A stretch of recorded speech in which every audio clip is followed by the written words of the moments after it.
Okay, and good evening, everybody, and welcome to tonight's colleagues. Please welcome to tonight's meeting of the Economy, Place, Access and Transport Scrutiny Committee. We have quite a meaty agenda tonight and lots to work through, so I'm looking forward to all of those discussions. I would like to just quickly put it out there to committee colleagues, though. Absolutely ask away. You'll have lots of questions and things to raise, but if we can get the balance right between questions asked and speeches made, that would be great. So focus on questions. It's a scrutiny committee. If we all start giving speeches and then asking questions, the time will just build and build and build, and we're going to be having a long night anyway. Moving on to the agenda in front of us. Any declarations of interest? Councillor Wilson. Thank you, Chair. Just to be completely transparent, one of my day jobs is working for York Bike Bells, which obviously has an interest in the cycling infrastructure and some of those elements. Thank you, Councillor Wilson. I should say as well, I'll come to you in a minute, Councillor Merritt. Councillor Wilson is tonight subbing for Councillor Whitcroft. Councillor Coles is with us, subbing for Councillor Ben Burton. Councillor Vassie is hoping to be here, but he's suffered a puncture, I believe. Bless him. But I'm sure he'll make every effort to join us, because I'm sure he'll want to get stuck into this.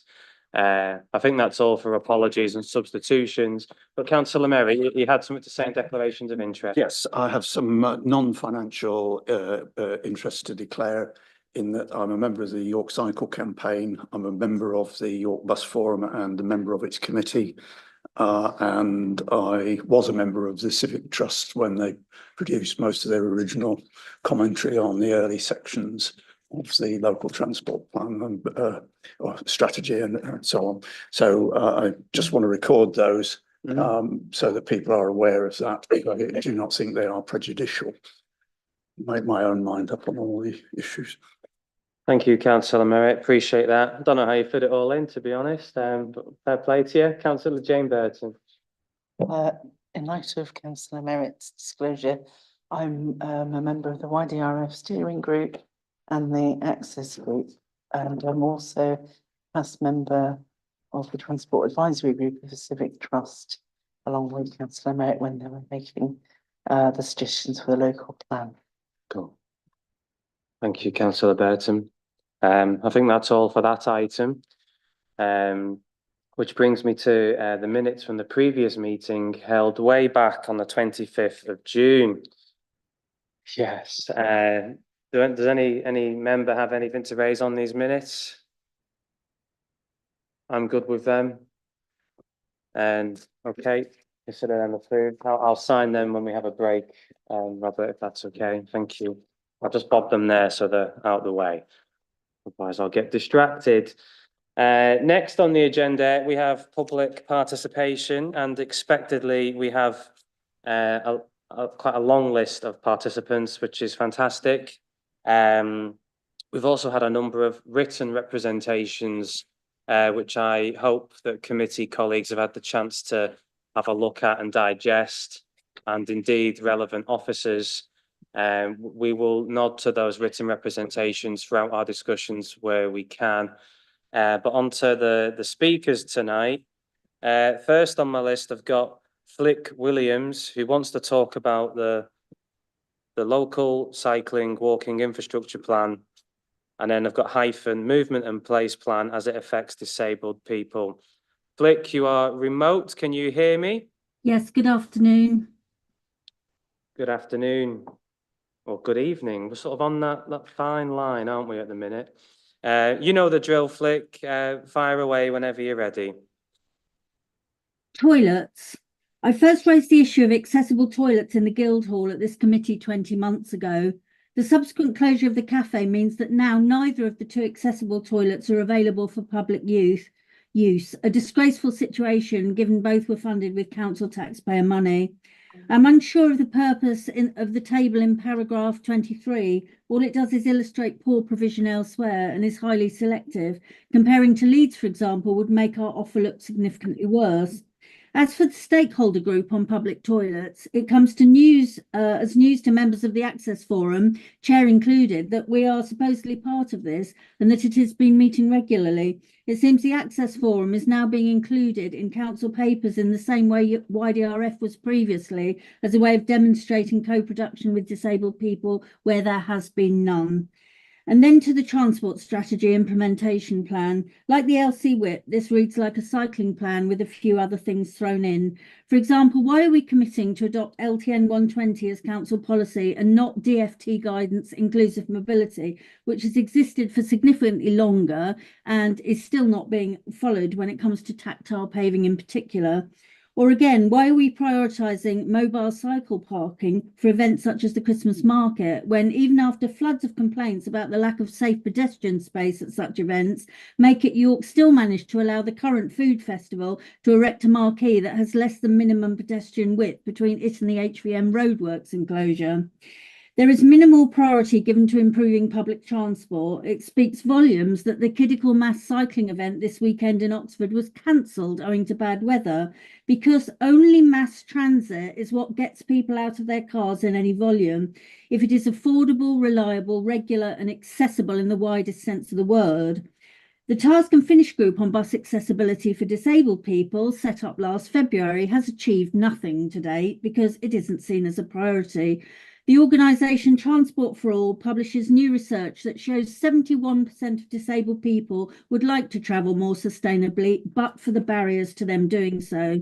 Yet here we prioritise spending bus service improvement monies on consulting the public about advertising bus use, perhaps whilst we have a situation in the city where not every bus stop is accessible to disabled people. That would be a better priority.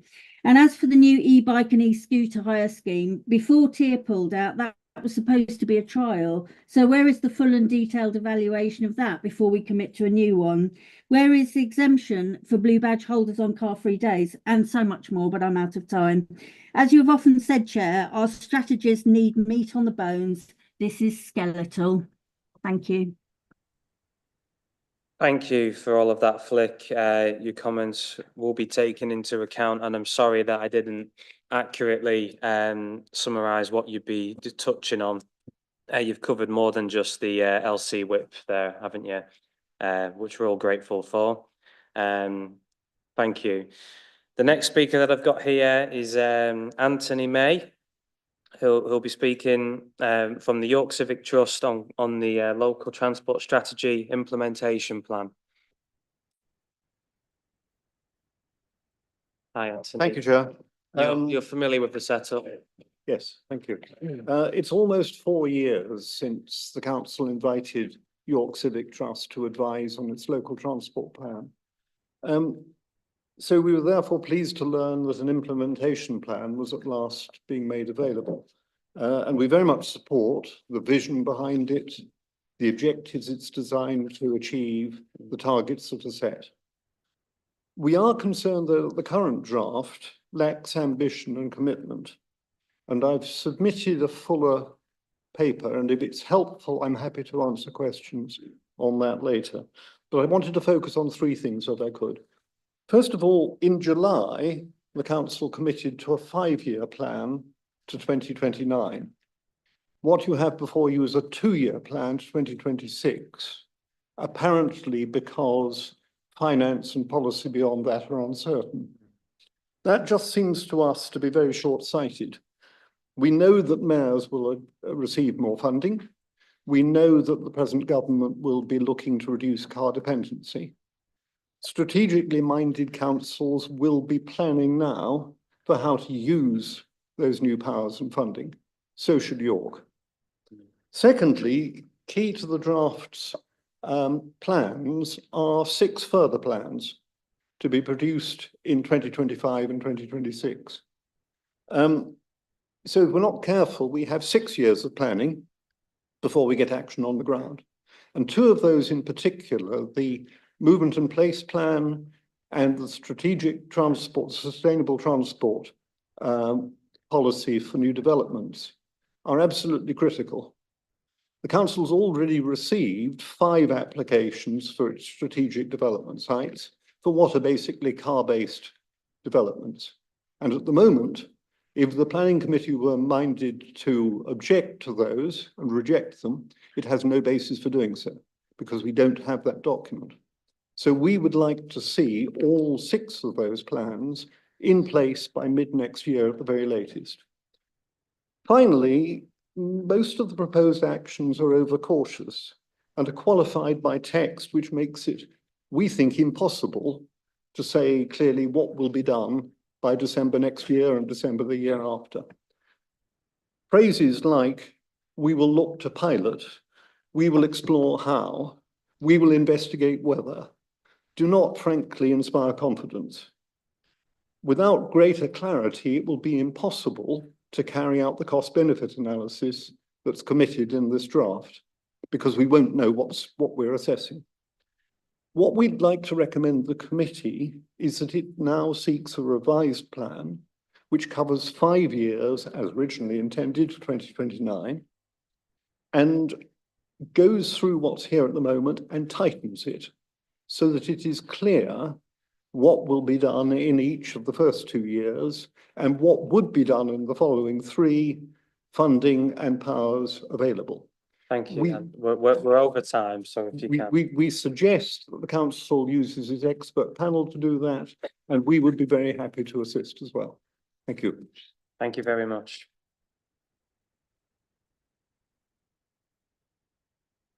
I should say to everybody in the room and watching at home that the written representations we've received, including from the Civic Trust, they are all online as part of the papers for this meeting. Well worth a read, I'd say. Next on the list, and I apologise if I pronounce this incorrectly, I've got Anna Semelian. Welcome, and again, you're well familiar with all of this. You have 3 minutes. Former councillor, former scrutiny chair. Oh, sorry, microphone. Yeah, Anna Semelian, former councillor, former scrutiny chair of this committee, 20-mile-an-hour speed limit and traffic reduction author and consultant. This is entitled Traffic Reduction Made Simple, an Einstein-inspired approach. Einstein said, everything should be made as simple as possible, but not simpler. Summary, car traffic is up 26% per year since the pandemic. The solution is to make non-car journeys less risky with wide-scale speed reduction. You might get an up to 9% traffic reduction from this. From first principles on traffic reduction, the minimum traffic York can have is 2020 pandemic levels when it troughed at 665 million miles, 193 million miles fewer than the previous year, 22% less. This is with stay-at-home orders and payments. In truth, 20% traffic reduction is not likely without another lockdown. At 2023, HGVs were already 2.4 million miles greater than pre-pandemic. Car and taxi use is sharply rising by 26% per year for the last 3 years. In 3 years, car traffic is up 137 million miles. Drivers are driving a lot more. By 2023, York had already lost 79% of all possible traffic reduction of cars and taxis since the pandemic, and I've sent you the graphs. Cars are getting wider, heavier, and electric vehicles quieter. It's an arms race against vulnerable road users, with car drivers ever more protected, while everyone outside faces increasing risks. Vulnerable road users killed and serious casual rates on 30-mile-an-hour roads haven't changed since 2000. I've sent you the figures. In 2022, on 30-mile-an-hour roads, 90% of killed or serious casualties were vulnerable road users. One vulnerable road user is killed or seriously injured every 14 days in York. Not driving is especially dangerous when considering risk by journeys or miles, tens of times much more risky than driving. If you look at pedestrians and cyclists, there's been almost no change in KSIs. All of the benefits have been to those in motor vehicles, probably due to more safety improvements in the vehicle. What reduces the risks of not driving? Well, Welsh casualties fell 29% on the pool of 20 and 30-mile-an-hour roads. It paid for itself in 7 months. The rate of return was about 180%. There will not be an English national default 20-mile-an-hour limit. Louise Haigh says local authorities choose and to have her support to choose more 20 miles an hour. What to do? Presume it's 20 is the low-hanging fruit. All 30-mile-an-hour roads, including the inner ring road, all city arterials, all villages, and routes to the villages as back roads if necessary, should go 20. This future-proofs tourism and higher education sectors, our pedestrian economy, from competition with Edinburgh and Cambridge, which are currently much safer. Cambridge is extending its 20-mile-an-hour limits, paying 200,000 to make most arterials within its outer ring road 20 miles an hour, funded by the mayoral combined authority. Edinburgh and Surrey are doing rural connections. If you can. As to the top metrics, traffic percentage change relative to the baseline pandemic levels, killed and serious vulnerable road users avoided, and noise levels are a way of, those three are the important metrics. Thank you for listening. Thank you for being here. Much appreciated. Sent you the details by email. Yes. Was that today you did Yes. that? Yeah. I mean, I'm sure we'll all get round to it. Some of us work and all of that, but thank you. Next speaker tonight is, and again, I hope I pronounced this correctly, Dinah Barry? Dinah, yeah. Dinah. Welcome. You have 3 minutes. I won't be uber strict with it, but if you go over, I'll let you know and ask you to wrap up. Thank you. All right. So make sure you get your microphone on if it isn't already. It is on. Smashing. you. Thanks. Thank you for allowing me to speak on behalf of the zebra folk. With the support of others, we're campaigning for a pedestrian crossing across the Haxby Road near the folk hall. So a very good position. Thank you for calling me at this point. When you visit New Earswick, or if you just drive through it, you see a beautiful garden village characterised by art and crafts style listed buildings with the iconic folk hall at its heart. Yet our ward is at the bottom 5 for residents being satisfied with where we live. It's in the bottom 5 for social isolation, antisocial behaviour, and access to a GP. Access to a pharmacy is even more difficult, but that's not measured. It's also in the bottom 5 for needing home care. Nearly twice as many of our neighbours claim some form of disability benefit as the average in York. About 1 in 5 of us has some sort of limitation on day-to-day activities. We also have a larger than usual population of older people. Like me, we want to be active in our community, but we have increasing difficulty getting about. But how can that be the case when there are such fantastic facilities in New Earswick? The folk hall building itself is fully accessible and includes a post office, meeting and performance spaces, a computer room and a cafe and a library, places that people have really valued to keep warm and will be so valuable again this winter. And among the many things on offer, there are regular meetings and classes for everyone, from parents and babies to older and less mobile people wanting gentle exercise, for people with physical and learning disabilities, and for those who feel lonely and want some company.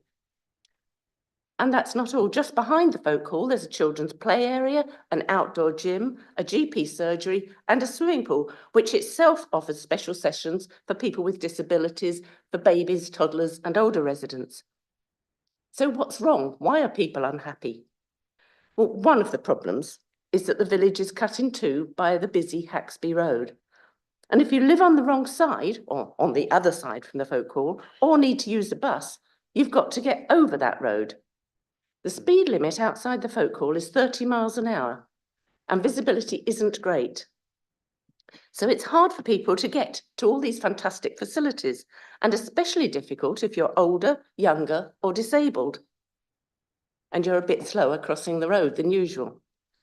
So it's not surprising that New Earswick residents don't think at the moment that York Council is doing all it can to improve our quality of life and to encourage us to be active. We know the council aspires to make walking and getting the bus a truly realistic option for everyone, to access all the fantastic things that York has to offer. So please, please help us by putting in a crossing so that we can access these opportunities that we have there for healthcare, leisure, education, and improving our physical and mental well-being. They're so close, but so hard for many of us to reach. Thank you very much. Thank you for that. Much appreciated. Your comments will be taken into account. The next speaker I've got here is Lynette Mills.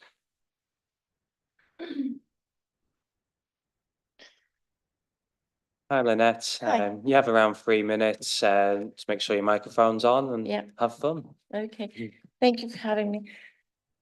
This is a statement on behalf of York Cycle Campaign.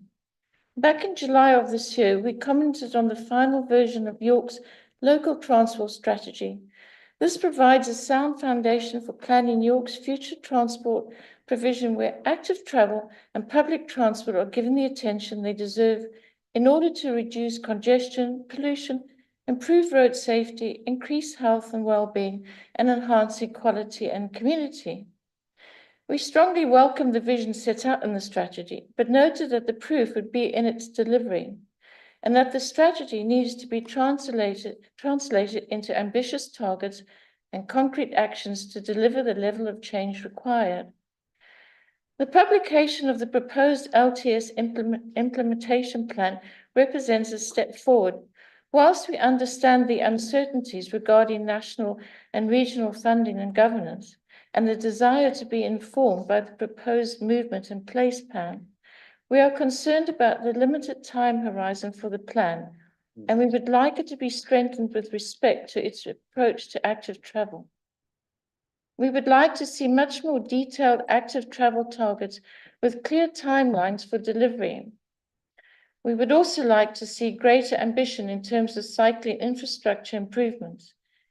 These are vital to encourage new and former cyclists to move to this mode of transport in order to achieve the aims of the strategy.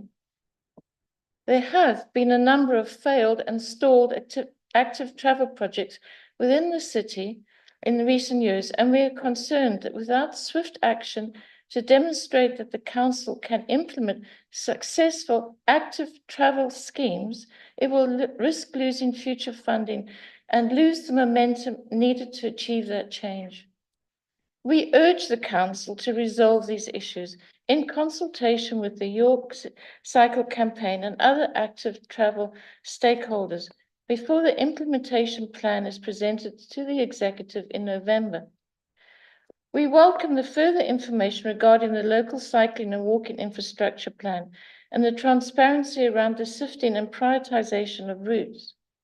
We ask the council to invite York Cycle Campaign to meet with relevant officers and councillors to comment in more detail on the 2 cycling-related appendices. As one example, we would suggest that there be a weighting given to education and employment destinations for cycling routes to maximise improvements in safety, particularly for children, and the reduction in short car journeys. Reducing the harms of vehicle congestion is a priority for York's residents, and the council has set ambitious targets to achieve this. York Cycle Campaign hopes that it can work closely with the council to help it meet those targets and ensure that cycling in York is safe, convenient, and accessible for all. Thank you. Thank you for that, Lynette, much appreciated. Our next speaker, I always get this wrong. It reads as Niall McFerrin, but is it Neil? Irish name, Yorkshire accent. Chair, my friends call me Neil, please call me Neil. Welcome, Neil. Thanks for being cool about that. It's okay, I'm used to it. You're well trained in all of this, so fire away. That sounds scary, I'm well trained, but never mind. On behalf of the York Bus Forum, we welcome the implementation plan and happily will support its implementation. We do recognise, though, that the success of the plan will rely heavily on York providing improvements to the local bus service in order to maintain public support. We welcome the ambition, but would like more clarification on what are the timescales for achieving this 10% frequency on the core services. We consider all services to be core services. And how can this be reconciled with the current reductions in service frequency? We call for the transport hubs in the park and rides to be better explained. The devil is in the detail, and we would like to see more. We agree the only way to improve the bus reliability in the city is the rapid expansion of the bus priority lane provision. We welcome an opportunity to consult on the roads which are likely to be affected. The city centre sustainable transport route is highly imaginative and is very widely welcomed by our group. The current arrangements for participation in bus service management are not ideal. And we'd like to see more detail on the proposed enhanced partnership plus arrangements. We need to see this as an option to going full franchise, which is not an issue that's raised in this particular document, but is going to be an option to the council in future. Once again, we'd like to see proposals that address better the issue of bus access for disabled passengers. It's sadly lacking in this, and we will continue to press for that. Timetable screens at bus stops are an important improvement, but we still feel that printed information containing timetables should be available to bus users in the city. We would also like to encourage the development of a smartphone application, which could be rolled out as a regional tool to encourage public transport use in the city. My colleague, Professor May, has referred to the housing developments planned in the city. In all the applications that I've been allowed to assess, there were references only to existing bus services. And we suggest a more dynamic approach to sustainable transport, possibly envisaging new routes through these large new housing estates, could be adopted. We would point out to the committee, as you will all be aware, that happily much of the funding required for the projects is in place thanks to the award of the BSIP money 3 years ago. You can try and wrap up. Thank you very much for your kind offer of participation. Thank you for being here. Thank you, Neil. The next speaker I've got here is Diane Roworth, who is taking part remotely, I believe. Diane, can you hear me? Yes, I can. Can you hear me? Yes. Thank you for being with us. Fire away whenever you're ready. Thank you. Tonight, I am reaffirming feedback given by disabled people to the draft transport strategy and now to its implementation plan. 20% of respondents to the transport consultation were disabled people, so you know how important it is to us to have inclusive transport. The social model of disability, adopted by the council, teaches that people are disabled not by our impairments, but by systems that do not include us. A social model approach is what is missing in this implementation plan. So let's rewrite this plan with our social model hat on. Let's use disabled people's lived experience to inform discussions being made now that will affect them for years to come. You did that with the Blue Badge plan. You listened and you acted. Let's follow that example, because the 11% of children, 24% of adults, and 46% of older people with impairments need to be included.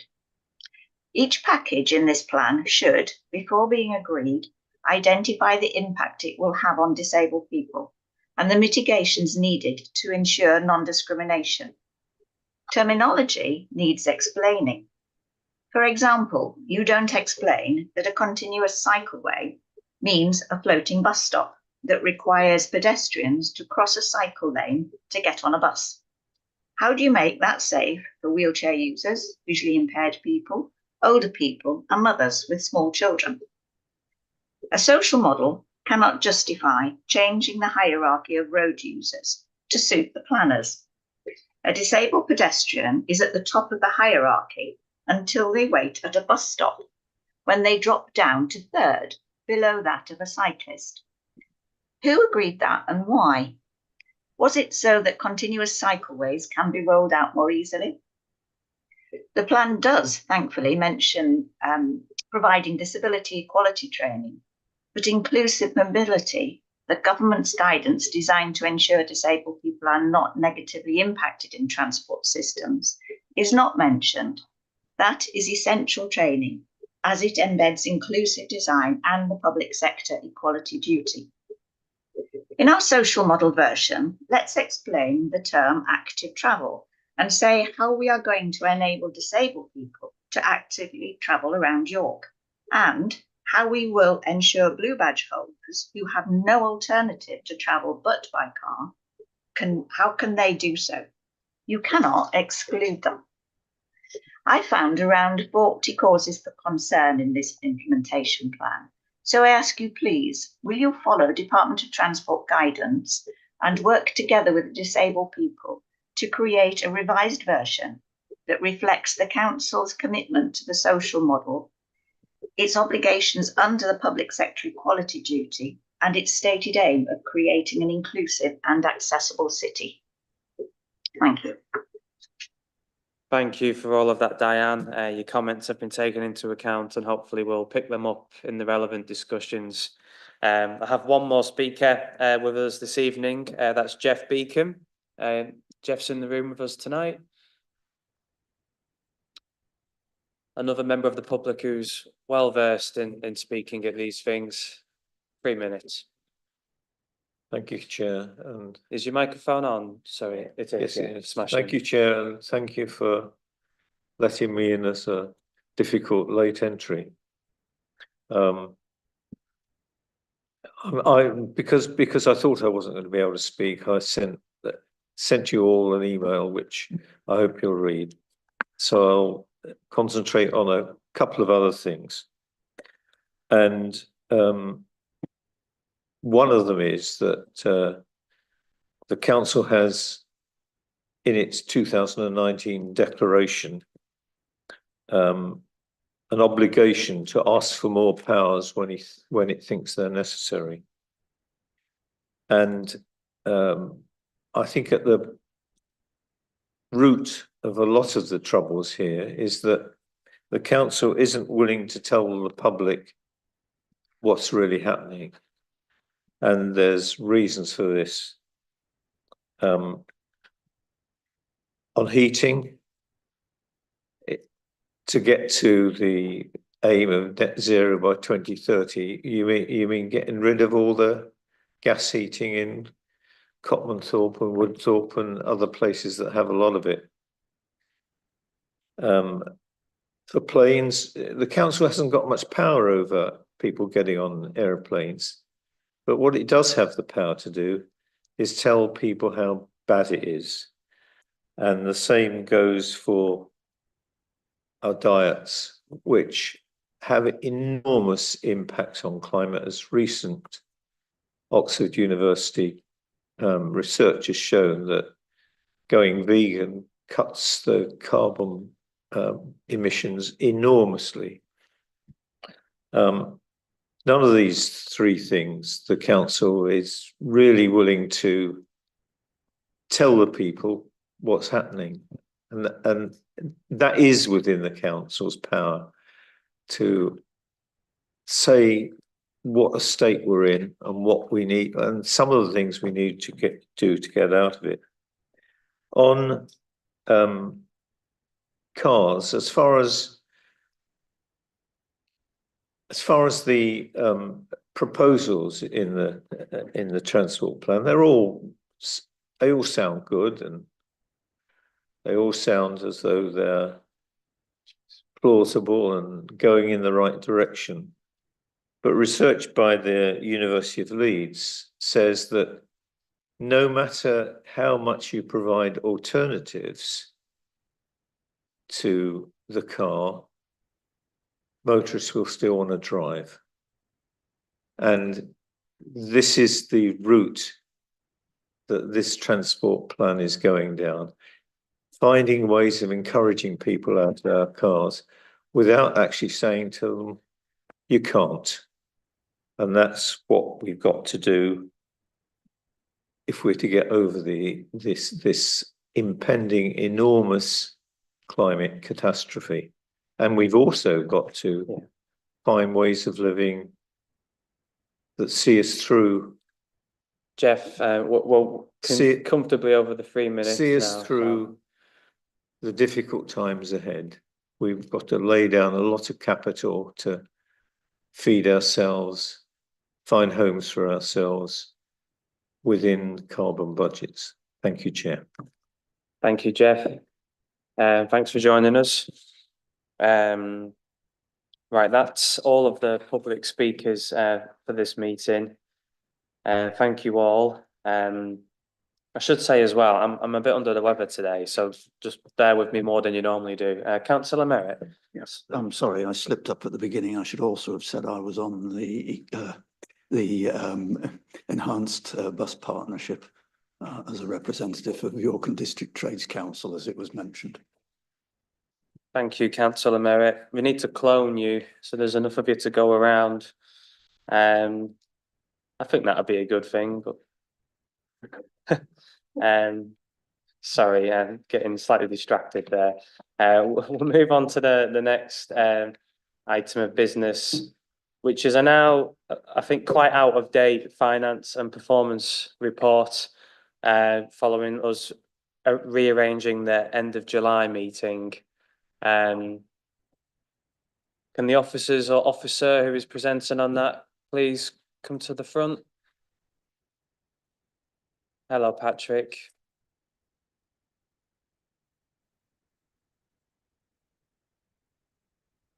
Thanks, Chair. Yeah, this is the slightly delayed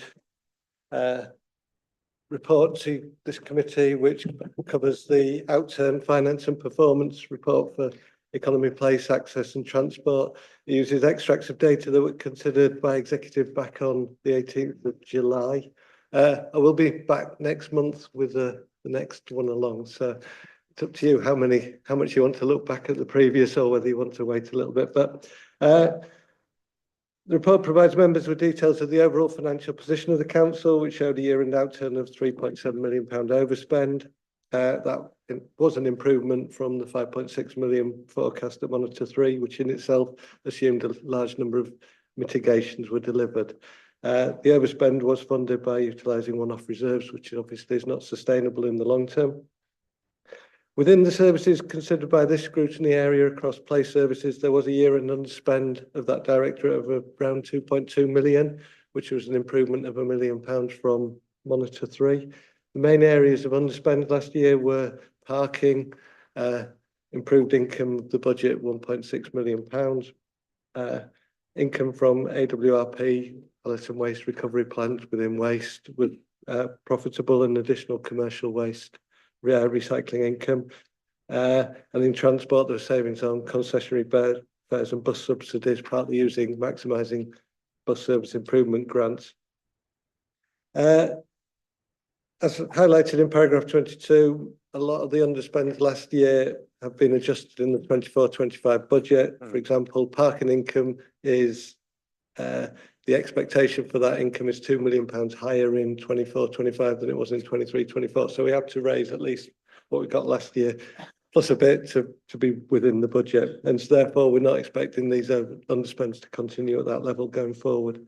And from paragraph 23, the business intelligence team have identified the performance scorecards relating to economy, transport, highway supply, housing supply and sustainability. One apology from me, the annex in the report is incorrect. It should have been, it's covering the climate change and corporate scrutiny annex, completely my fault. The correct one will be at the next meeting, which will be in October. So apologies for that. I'm sure you'll notice, but totally on me. So it's for you to consider the report and we'll see what questions we're able to answer now. And if I can't, I'll get back to you in due course. Thank you for that, Patrick. Any questions from colleagues? Councillor Hook.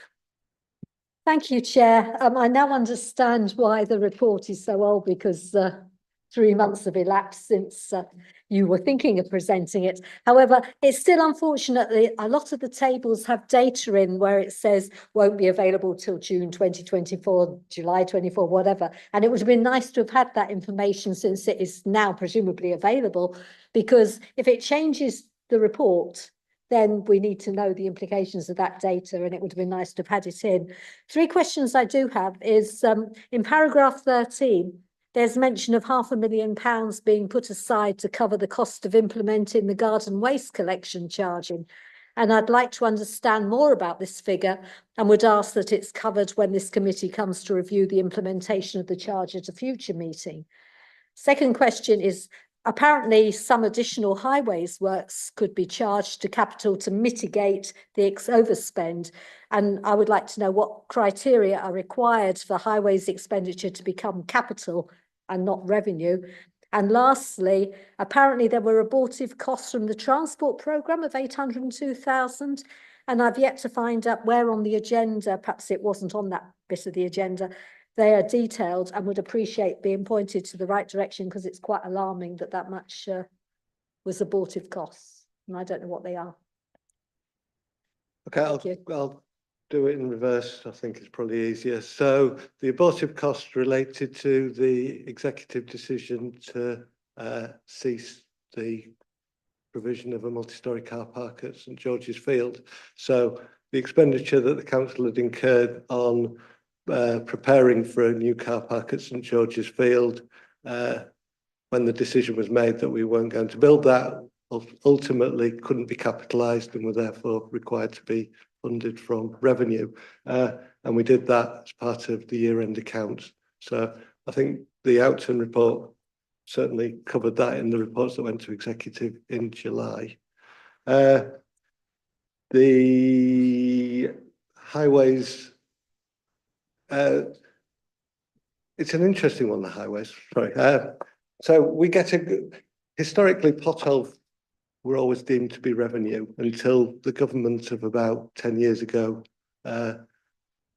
gave a capital grant to councils to fund pothole repairs, which in itself meant that we were able to define potholes as capital. So we still have a revenue budget for capital, for potholes, but at the end of the year, we were able to move some of that expenditure into capital because we had underspend in the capital budget, and across the whole council, we were looking at reducing the cost of revenue. So we did as much as we could within highways and transport. And the waste reserve, we've obviously implemented the garden waste scheme, the charging for garden waste this financial year. The budget assumed pretty much a full year of income. We weren't going to get a full year's worth of income because we knew it wouldn't be implemented until the summer period. So we knew there were likely to be a shortfall on the income for that.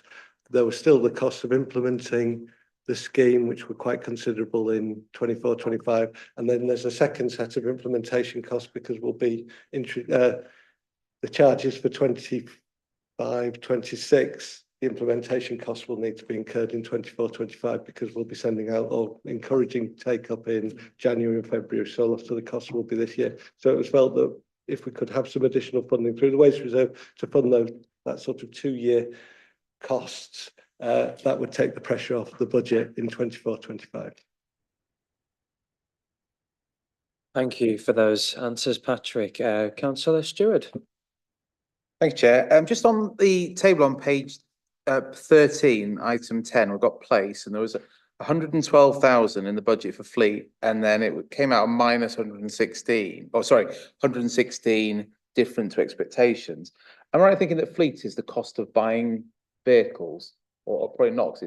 But sorry, Patrick. I'm guessing it's not, because I guess buying vehicles will be capital. But presumably this variance means that rather than spending 112,000, we actually made an effective profit of 4,000. Am I reading that right? And if so, how?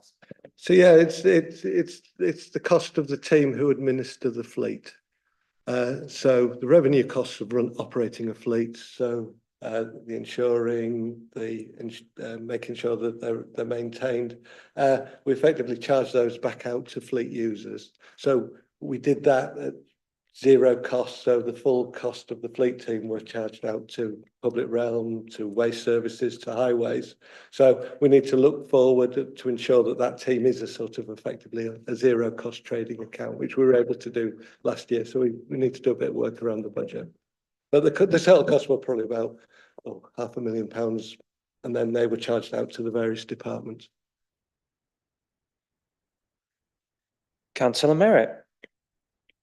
Yes, a couple of detailed questions. On page 20, para 36, the table there, as is indicated, there's quite a lot of annual indicators, but there are 2 quarterly indicators where we'd be expecting to see last December's figures. Now, given that bus fares are recorded electronically, one assumes that data was actually available probably early in January. So I'm slightly puzzled why we don't actually have that information. That's first question. Second, on the highways, a large chunk of the additional cost was to do with energy. And obviously we're all well aware of what happened to energy costs. But is that simply, fuel and the increased costs of product, or what's that actually covering? Because it's, £2/3 of £1 million is obviously a hell of a lot of money. And third, I'll come back to the third question. Yeah, so in terms of the bus data, the business intelligence team pull together all the data that they've got through their KPI machine. We are quite strict in terms of when we report things through to scrutiny. We take the information that's available and we package it together, stick a cover and report on, and we send it through to you. So apologies, this is the year-end data. You will get the Q1, which will have more up-to-date information through at that point in time. But otherwise, we end up rewriting large numbers of reports for lots of different committees. So we sort of provide you with the information, which hopefully brings together the opportunity for discussion. Which one, Councillor Merritt? The energy costs on highways. Yeah, that's street lighting. That's street lighting costs, which obviously went from 800,000 to the best part of 2 million over a very short period of time. The costs have now started to come back down again, but that was purely based on the price of energy. Right. Thank you. Right. My third question is on the housing figures. And it's not so much the figures themselves, it's what we're being presented with, because clearly looking at housing costs represents, for those people who are buying, which is only a small segment of the York population, probably a much larger segment are affected by rent levels. So really it's a question, do we collect equivalent data for York residents in terms of what they're facing on housing rental costs? And if we do, I'm wondering whether that's an additional indicator we could have added to the reports at a future point, not too long in the future. I'll see what information we do have available. Obviously, house prices are there's a factual information as to when transactions go through that you're able to undertake, whereas rents are a lot more fluid, but I'll see what information we've got. Thank you for that. And that's a really good final point, Councillor Merritt. If that could be looked into, that would be really helpful, Patrick. We have a hand there, Councillor Healy. Yeah. Thank you. Hello, Patrick. What was the 22-23 budget? Do you happen to know that off the top of your head?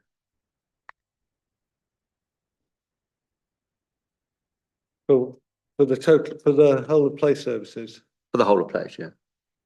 No, I'd have to go back to check. Okay. It won't be significantly different to what the 23-24 budget is. Okay. So would it be suffice to say that the place budget is likely to remain static or slightly decline in the future, given the fact that it's a non-statutory service? Well, the decisions for where money is allocated is a member decision that's undertaken at full council each year. So okay. Okay, yeah, I was asking you to speculate, which is unfair. I mean, do you want to get into any more detail on that or? I'll put it into the transport strategy. Okay, cool. Thanks, councillor Healy. Any more questions from colleagues? Bear in mind, we're going to get another one next month. Okay, thank you. Thanks, Patrick. We'll move on to the next agenda item, which is all about toilets. So public toilet provision. Committee colleagues will have noticed, or might have noticed, a further document circulated by email. You have that to hand. This is from Healthmatic, who are the contractor for most of the council's toilets. Officers and Councillor Kent, thanks for being here with us for this. This has been on the work plan for a while. The committee effectively wanted to know what we're doing to improve the offer for public toilet provision and just the issues that we face around that. The report that's provided, I think, does that to some extent. But yeah, as ever, if you want to give an opening spiel, introduce yourselves and we can get into questions. Councillor Kent, sorry. Sorry, could I just address the comment made by one of our speakers earlier, Flick Williams? I think that was my error. We do have a very valued input from Councillor Jane Burton on the stakeholder committee for public toilets. I had wrongly assumed that she was acting on behalf of the Access Forum because her knowledge of the disabled community and her membership of the York Disability Rights Forum is extensive, but she's there as a councillor with special interest. But apologies to Flick Williams. The invite is open to any member of the Access Forum if they'd like to join. Ah, yes. Okay, yeah, thanks for that, Councillor Kent. This is what happens when you have councillors everywhere, which is, I guess, is a good problem to have. It's not a problem at all, in fact. But yeah, thank you for that. If you want to give an opening summary, we can take the paper as read, but give a brief overview and we'll get into questions. Okay, that's great. Thanks very much, Councillor Taylor. I'm Ben Grabham, Head of Environmental Services. I'd like to introduce to my left Martin Fearon, who is Managing Director for Healthmatic. Thank you for that. Just in terms of the report, just wanted to cover a kind of few key points. As a council, we provide 11 public toilets across the city for use by members of the public. 7 of those facilities located within the city centre, and then 1 each in Acomb and Haxby, as well as facilities in Roundtree Park and West Bank Park. Just to highlight really that in relation to the Public Health Act of 1936, it gives local authorities a power to provide public toilets, but does not impose a duty on which to do so. And generally across the UK, there has been a kind of steady decline in the provision of public toilets as local authorities have kind of dealing with diminishing budgets. Back in 2014, the council entered into a 15-year contract to operate the facilities with an option to extend by another 5 years, and that's run by Healthmatic. In terms of all of the council's toilets, they are unisex, apart from one site in West Bank Park, and they all provide accessible standard toilets. The accessible standard unit within Coppergate is currently closed, and that's undergoing some redevelopment work at the moment. The council has 2 changing places facilities, one at Union Terrace car park and the other at Silver Street. And those changing places units are different to accessible toilets in that they provide additional space and equipment to support people who need changing benches, hoists, or sufficient space to accommodate more than one person. Listed in section 8 of the report are all of the facilities, their opening times, and a kind of summary of what is at each of the facilities themselves. Martin will touch on some of the kind of operational challenges that they face in terms of maintaining the toilets. Just really wanted to point out for the Scrutiny Committee that Roundtree Park and West Bank Park are outside of the core contract. Yeah. Premises remained in terms of the council's ownership there, but Healthmatic provide opening and closing of those sites and obviously the cleaning function as well. The council has obviously recently made some improvements to public toilets, particularly at Coppergate and recently as in spring 24, the facilities at Silver Street were improved by the upgrade of the shared accessible changing places unit into a modern changing places unit, and the old market traders toilet was upgraded to an accessible unit, but obviously still available to the market traders. Work is currently underway at Acomb Front Street to improve the facilities there. That work has been funded as part of the UK Shared Prosperity Fund, and the works are due to be completed in the next 3 to 4 weeks. In terms of signage, some work has been undertaken with the York bid to actually improve directional signage for public toilets across the city, with new changing places toilet signage and obviously wayfinding boards improved as well. As Councillor Kent alluded to earlier, there is a stakeholder group set up to look at public toilet provision and sharing experience and kind of best practice. And again, you know, there is an open invitation for participants within that group. The council has encouraged kind of businesses to become involved in the Take the Seat campaign, where businesses can promote their toilet facilities with no obligation to purchase. And again, that there's information included within the report on that. Just in relation to section 23 of the report, that's an inclusion of some work that York bid actually undertook. They've been working with other business improvement districts across the country, looking at gaining, I suppose, a better understanding of public toilet provision in those areas, because it's often raised in terms of obviously work that we do as an authority, but also through the businesses as well. And that information is included there just to try and provide some comparative data in terms of toilet provision compared to other places. In relation to future opportunities, the council is awaiting information regarding the round 3 of the Change in Places Fund. No information on that has been forthcoming, but obviously once that is, then obviously the council will consider bidding for additional funds. Those additional funds that we did secure obviously helped to fund the work that took place at Silver Street recently. In relation to the report, that's all I wanted to set out. I'll obviously pass on to Martin, who will probably touch on some of the operational challenges that Healthmatic sometimes face, and then we can obviously take any questions that you may have. Thank you, Ben. And welcome, Martin. Thanks for joining us. It's a pleasant surprise. If you want to say any words, you're welcome to. Well, thank you. It's pleased to be here. Really, I guess I'm here more to answer any questions you may have than anything else. I think you're all probably very familiar with the public toilet provision in York already. The contract has been running for 10 out of the 15-year term. Yeah. There were two main objectives at the beginning of the contract. One was to find a way to retain a level, or the same level of public toilet provision in York, and to protect the council against spiralling costs, and to ensure that the cost to the council was limited as far as possible.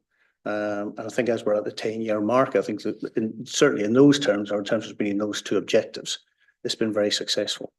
Public toilets themselves are always a very subjective issue, and there are always day-to-day issues, there are always operational issues and so on, and happy to answer any questions that may come up on that front. Great, thank you for that. So, I mean, I've got a few questions, I'm sure colleagues have. I'll take the liberty of making a start. Obviously, this is a long-term contract, so we're almost stuck with you whether we like it or not, unless things get really bad, which I'm sure they won't. But one thing I wanted to ask, and this is before I knew you were going to be here, is I wanted to ask the council officers and even the executive member, what sort of lessons learned do we currently have about the contract with Healthmatic? What things have gone well, what things haven't gone so well? But seeing as you're here, it's a chance for you to say what's gone well and what hasn't gone well from your perspective with the council. You know, we can be nice and honest at the same time. Just interested, really. No, absolutely. And this is not specific to City of York Council. This is a kind of trend that we come across often. Okay. And especially on longer term contracts, it is the creep or the change in terms of what is the objective of the contract itself, or what are the key goals. And over time they can change because people change, administrations change, and so on. So from a contractor's perspective, usually the most challenging aspect is that kind of scope creep, if you like, in terms of what it is we're trying to achieve. From the contractor's perspective, I mean, our job is to try and achieve what targets you set, and to advise you on how to do that. So the more consistent that is, then the better we are able to deliver for, on behalf of our client. Yeah. Thank you. Ben or Councillor Ken? Yeah, I'll start first. I think in relation to the contract, it is making sure that we can try and, as best as possible, hit that sweet spot in terms of provision and quality. You'll have seen from the report that obviously we do have quite a high number of public facilities, and that has been important in terms of setting the contract up and maintaining and managing that relationship going forward. I think there are always challenges in terms of the cleanliness of public facilities, and Martin's provided some information, some visuals. A picture paints 1,000 words, and that can change, minute to minute and hour to hour. I think generally the contract from a council perspective has worked well. I certainly would say that particularly during COVID, there was a good relationship in terms of, Healthmatic extended some of the opening times of the public facilities to meet that kind of demand, and the fact that people could, during various parts of the pandemic, take exercise and go out until certain times of day. So there is that flexibility there. Yeah. I mean, obviously there are, lessons learned with kind of any contract, and that is obviously something that we will take forward as we approach the end of the contract, in terms of obviously the contract is coming to an end in 2029, and then obviously there is an ability to extend the contract if that is something that we feel is something that the council wants to progress. Thank you. I'll ask one more and then I'll go to colleagues. I do see is the stakeholder group sounds positive. How often does it meet? Or is it sort of ad hoc at the minute? Guessing it's early days, but hoping to get busier, get better. Councillor Kemp? So it's met twice so far, and we're just in the process of trying to arrange a third meeting. It's quite hard to get everybody together, as you can imagine, but the intention was to meet every 2 months initially to really sort of find out what the problems were, or what the perceived problems were. I think going forward, that's probably too often, because it's just impossible to get everybody in the room that frequently. And the main issues that have arisen have been around communication of problems day to day, and I think we're getting somewhere on that, and communication generally, which I think is where the stakeholder group really has helped.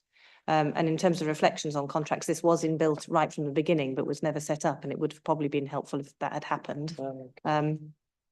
It's enabled market traders, who are the sort of people who are on the ground, who see it day in, day out, and get queries from tourists, and also who use it themselves, to have a better way of reporting concerns, I guess. And I hope that communication is improving both ways. And there's also, obviously, it's raising issues about other toilet provision and around events, which is a concern to market traders, and I think residents and tourists as well, which is not directly within the scope of Healthmatic, but this is going to be a helpful forum, I think, to shape that, or answer that demand. Thank you for that. In terms of hands, I've got Councillor Coles, and I think it was Fenton, then Councillor Stewart. I've got that wrong, I'm sorry, but that's what we're doing. Councillor Coles. Thank you, Chair. It's a really helpful report, and I have to say, how do they manage in some of these places where they haven't got any provision at all? I was quite shocked. I've just come back from Liverpool, and they've got no public toilets in that. It's a massive city centre. That's extraordinary. And more importantly, no one seems to mind that much either, which was the other thing that the research seems to have shown. And I had a couple of very specific questions. One was really just to understand what the contract value is in terms of, we've obviously got you're running quite a lot of provision, just so that I understood how much that contract value is, and also what it generates in terms of revenue from that 40p charge, and how useful that is in terms of a revenue stream or not, because, you know, it will be something that will be controversial for people. And the other question was really just in terms of the out of hours provision, do we basically rely on pubs and bars and out of private sector provision, I assume, outside of the times that the public toilets are open, but presumably that does also cause other issues. And am I right in thinking there is no kind of on the spot fines around people who kind of violate the rules in that area? That's the polite way of putting it. I think those were my questions, but thank you for this. Oh, actually, no, the other question I had was just around, again, just look, all the toilet provision is extremely welcome, I'm sure, by visitors and residents, and it feels like we should also be making slightly a virtue of the fact that we have actually more provision than they have in some other places. But I find it slightly challenging that they all look a bit sterile and dull. I just wondered whether there was any innovation in this area that anyone was aware of, or whether that was something that the steering group might look at in terms of things that might make more of a virtue of the fact that both we have this provision, but also it is something that is there for visitors and residents. But yeah, those are my questions. Thank you, Chair. Quite a bit there. Fire away if you can remember them. Okay, I'll start, and then obviously I'll invite Martin to come in on certain parts of that. In relation to the contract, there's a fixed annual management fee from the council that goes to Healthmatic, but under the terms of the contract, Healthmatic are responsible for maintenance costs, but they do receive obviously all of the income that, you know, from the 40p's that go through in relation to that. The management fee is I think it's 79k per annum. So obviously not a significant amount of money. I'm sure Martin will probably express a view on that, but it does obviously provide us with the ability to you know, obviously maintain a number of facilities within that. As I said, there was investment in the facilities in terms of bringing them up to speed, and there are certainly pots of money that are available for things like changing places, facilities and toilets, but not necessarily in relation to other things. I don't know if Martin wants to add anything. The revenue generated through the charging for the use of public toilets just about matches the fee, £75,000 in the last financial year, so just slightly under.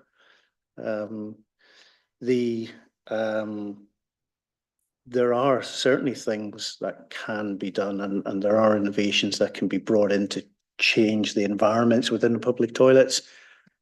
Of course, that's down to funding and how much that costs, and it can be relatively expensive, and there is always a challenge in terms of spending that kind of money on something which is.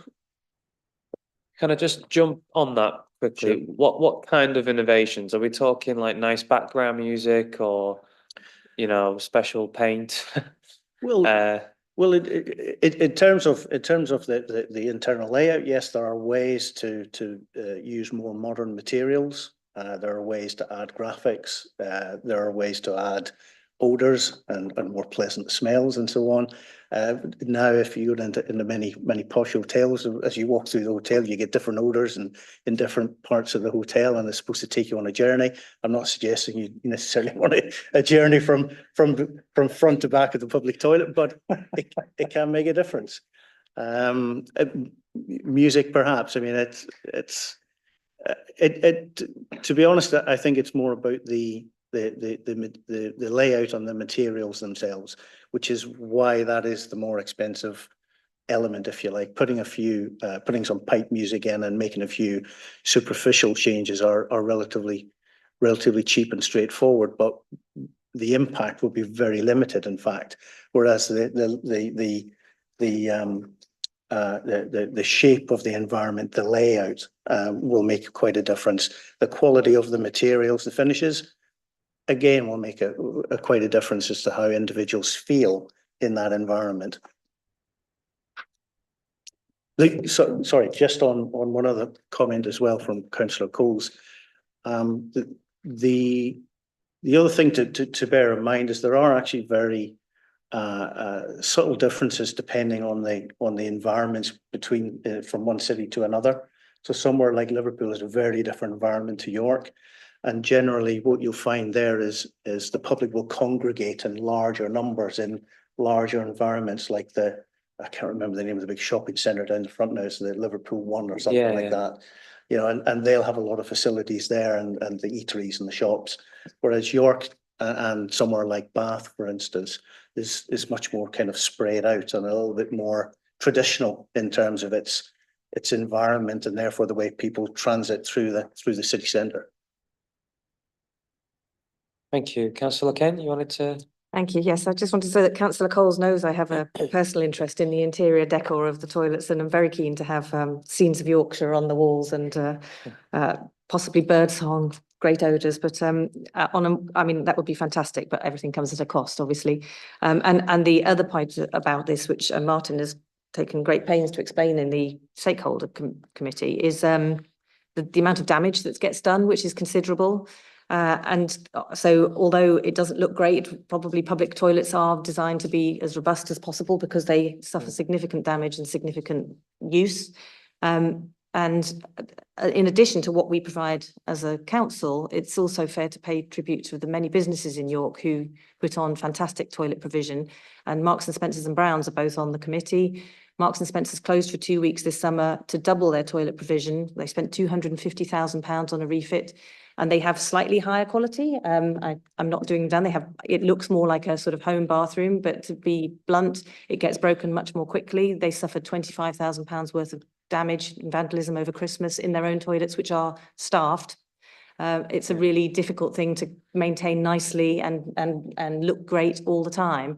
And so part of the stakeholder groups, I think help has been to understand that these issues face everybody, and the reluctance of some businesses to put themselves forward in the Take a Seat campaign is because there's a real financial impact on them, and damage is done regardless. So I just also wanted to touch on, I wanted to thank Marks and Spencers and Browns who do help. Browns has also undergone an expensive refit on their toilets because of extensive use. And they really help the city. But the out of hours provision is something that we've touched on because there's this sort of gap in the early evening when families might be in town and they may not want to go into pubs or bars. We haven't covered that yet because, again, if we extend the hours in the evening, that costs more as a provision, and that's not covered by the entry fee that we'd have to pay, but we haven't squared that circle just yet. I think, and I hope that the new plans or the sort of My City Centre, looking into that, will cover that in terms of toilet provision. But I should also add, we've got free toilets at the station. I accept Flick Williams' point about the Guildhall. We're looking into that, whether that can be open, particularly at, busy times, but it seems lost to us that we can't use that with the accessible provision there. Yeah, thanks for that, Councillor Ken. I was going to ask about the Guildhall situation. So it's a council-owned building, but the uni have their lease, don't they? If there's any way we can make those toilets accessible, we absolutely should. But it sounds like you're on the case. Councillor Healy, you had a supplementary, and then I'll go back to the main list. Thank you, Chair. At the cost of showing my inner nerd here, there was an Economist article all about the subject, public toilets.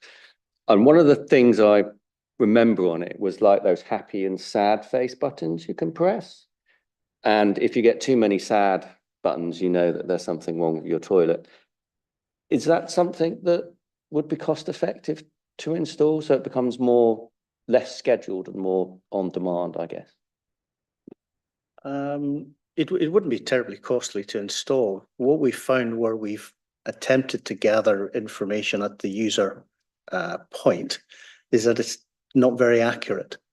You will have a proportion of the public who will want to give you accurate feedback for your benefit, but they also get a lot of abuse. A lot of people will just punch it 10 times and 20 times on the way past. The kids play with them and so on. So they're not actually a very accurate way of gauging the satisfaction level, if you like. I would recommend, and something we've done in some other areas, is occasional in-person surveys. So you'll have someone with a clipboard who will catch people on the way out and ask them questions, and they can also apply a degree of credibility to the answer, if you like. And then you can also accompany that with a count of the use over a period of time. So in a day, how many users, what proportion did we survey? And then you can break down a kind of relatively useful kind of feedback loop from that. And you can also accompany that with an inspection. So you can carry out an in-person inspection, you can monitor the usage, you can get the feedback and compare all three. What we found in the past, where we put the kind of self recording satisfaction levels, has been of very limited use. Pardon me, thank you for that. Councillor Fenton? Thank you, Chair. Just thinking about provision beyond the city centre. Obviously, we've got a network of libraries, which obviously their main purpose is not to provide toilet facilities, but in communities where there may be sort of limited other opportunities that they do fulfil a role. So I just wondered whether in the talk around working with stakeholders, whether Explore were kind of on the radar as people to liaise with, particularly around availability of facilities outside the city centre, and also in terms of the council's estate. I know you mentioned Roundtree Park, I think West Bank Park, which are outside of the Healthmatic contract. I've a vague recollection of there being public toilets in Hull Road Park in the old pavilion. I just wondered whether they were still kind of in use on a similar basis to West Bank Park, or whether it's more kind of infrequent use. I don't necessarily expect to know the answer, but it's just something that occurred to me, whether there are other assets around the city that belong to the council that could be made use of if there was a desire and resources to do that. Thank you. Yeah, I'll just cover off the point that Councillor Fenton, the facilities in terms of Hull Road Park. There is a pavilion there which does have old toilets, but they haven't been operational for a number of years, and that building is actually closed. In relation to Explore, then obviously there are facilities there, and they certainly advertise their opening times. We as a service advertise that to our staff, so our staff can actually go when they're out and about working in the communities and use those facilities. So it is very much on the radar. Councillor Kemp? And just to add, Jenny Layfield from Explore is on the stakeholder committee and is invited. Thank you for that. Councillor Stewart? Thank you. Yeah.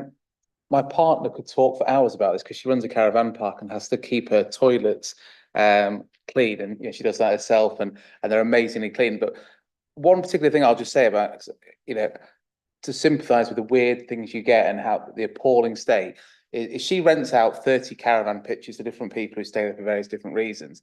And she had a problem once where somebody was deliberately blocking up the toilets, and by process of looking at the CCTV outside, she was able to work out who it was and throw that person off the park. The idiocy you have to sort of think, I'm happily staying in my caravan, paying my rent, and I've just been asked to leave because I've been deliberately blocking up a toilet repeatedly. It just is utterly ridiculous, isn't it? So, what you must have to put up with the drunks and everything like that, is just ridiculous. But two questions, if I can, Chair. The first one is on the whole nighttime opening. Obviously, all the toilets are closed at 6 or 7. Is it just the case that to open, all day 24 hours, which would obviously save the opening and closing costs. Would that just incur so much hassle with, you might get people sleeping in the toilets overnight, something like that, that it would just not be done at all? Or is it something that could be looked at? And then my second question is on Healthmatic and your contracts generally. Obviously this is a 15-year contract and it's for, for maintenance. So my concern potentially would be, therefore, we have 15 years and you maintain things ticking over, and then we have to dive in and do more investment substantially, and we start at the 15 years. So do you have any contracts where it's just, for literally decades hence, or you could potentially even start a whole new toilet block? You could sort of calculate that it'll be financially worthwhile, if that makes sense, the whole longer term, potentially in the 15 years. On the nighttime opening, the concern would be, because we do experience a reasonable level of abuse and abuse of the facilities and abuse of staff. In the evening, we would expect that to potentially be higher. So the cost really about opening later would be the need to have them attended, because we'd be worried about how would we cope with the subsequent, not necessarily damage, but the kind of just the impact of that many people going through in an evening if it wasn't being maintained through that time. So I think we would just need to put more resource in, as well as just keeping them open. We do have frequent issues with rough sleepers, and even during the day or in the early evenings as we're going around to close up, we'll sometimes encounter that, or often encounter that. So that would certainly be something we'd have to manage if we wanted to open the toilets during the evening. In terms of the kind of commercial range of options, yes, we do many different models depending on the need of the client. We have yet to have a contract which exceeds 25 years, but we do have a 25-year term contract, and that includes upfront capital investment, and that's something that we did, and then we charge an OPEX cost, if you like, over that 25 years. Hence the need for it to be that long, because we have to be able to recover it at a reasonable rate. And yes, we also offer kind of consultancy services, if you like, to understand or help our clients understand what will work in what area and how best to fund it, if you like, whether it's public funding or a mix of public, private or private alone. What I would say is, and although it's a kind of common myth, many people think, oh, you're charging 40 pence and look how many people going through, you're making a fortune.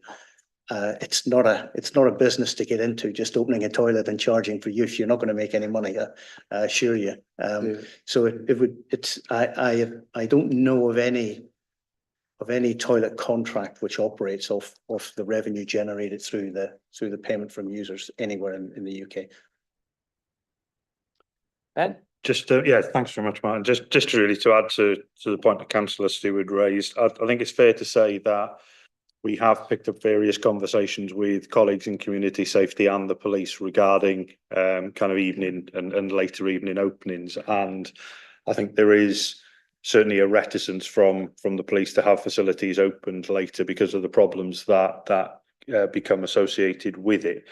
We did have as referenced within the report, we did have a spate of break-ins and some damage back in 2022-23 related to heavy drug usage. I'd like to say that obviously in the last 12 months that has significantly dropped, but there were fatalities even within the public toilets. So there is certainly a view from police and community safety that there is a kind of sweet spot in terms of opening times and opening of an evening, whilst it could obviously create some opportunities, does bring out other challenges and problems as well. Thank you for that. Could I just add one thing, actually, a relevant point just further to what Ben said. There is a slightly growing trend now for local authorities to reduce the opening times of the public toilets. There are some cities in particular who used to keep their toilets open till 8 p.m, 9 p.m in the evening. Well, what we find is by bringing that closing time down to 6 p.m, they drastically reduce the amount of vandalism that they encounter. So it tends to happen after the working day. Just a note of interest. Thank you. Next on my list, sorry, it's either Councillor Merritt or Councillor Wilson. Forgive me, Councillor Merritt. I might just run to the loo if that's okay while you're on, and Councillor Jane Burton next. Cheers. I think Ben's said some of what I was going to say, because this contract was originally signed when I was on the exec, and it came after quite a long time of us trying to deal with the then problems of vandalism and all the rest of it. And those of you who are old enough to remember, we used to have separate night toilets to get round the problem of vandalism. We used to at one time have a lot more staff toilets, but we couldn't frankly afford to continue to do that. So we ended up with the much earlier hours that the contract's been working on for exactly all the reasons. That it's sad that public toilets are dealt with with such disrespect, but obviously the influence of drug and alcohol has always been a problem in those toilets. It is nothing new, unfortunately. It has gone back a long time historically. And to try and tackle some of those problems needs different solutions, frankly, in terms of how we, tackle people with those problems, how we tackle rough sleeping and other things. Obviously won't of itself completely deal with some of the problems, but will deal with perhaps some of the worst problems that we have. So as I say, much wider approaches are required to try and tackle some of the issues that we have. And they weren't isolated to York. There were problems for councils across the country in terms of public toilets, and that was another reason why they've disappeared, frankly, in so many other places. No, obviously I've been out of the room. So I've rabbited on. You haven't missed anything. Okay, well, in that case, I'll go to Councillor Jane Burton and catch up via YouTube, Councillor Merritt. Councillor Burton. I just wanted to sort of bring to the room what I gleaned from being on the committee, that also the use of toilets has doubled in York because there are more than double the amount of tourists coming to York. And in the old days, when we had the attendants in the underground toilet, they were there all the time. They were incredibly keen because they were policed by the ladies' toilets, all I have knowledge of. They kept them scrupulously clean, but gone are those days for the reasons of finance and funding. So, I mean, the fact that we've got 4 million extra people at least using the toilets, it's a huge problem. It's also a problem for disabled users.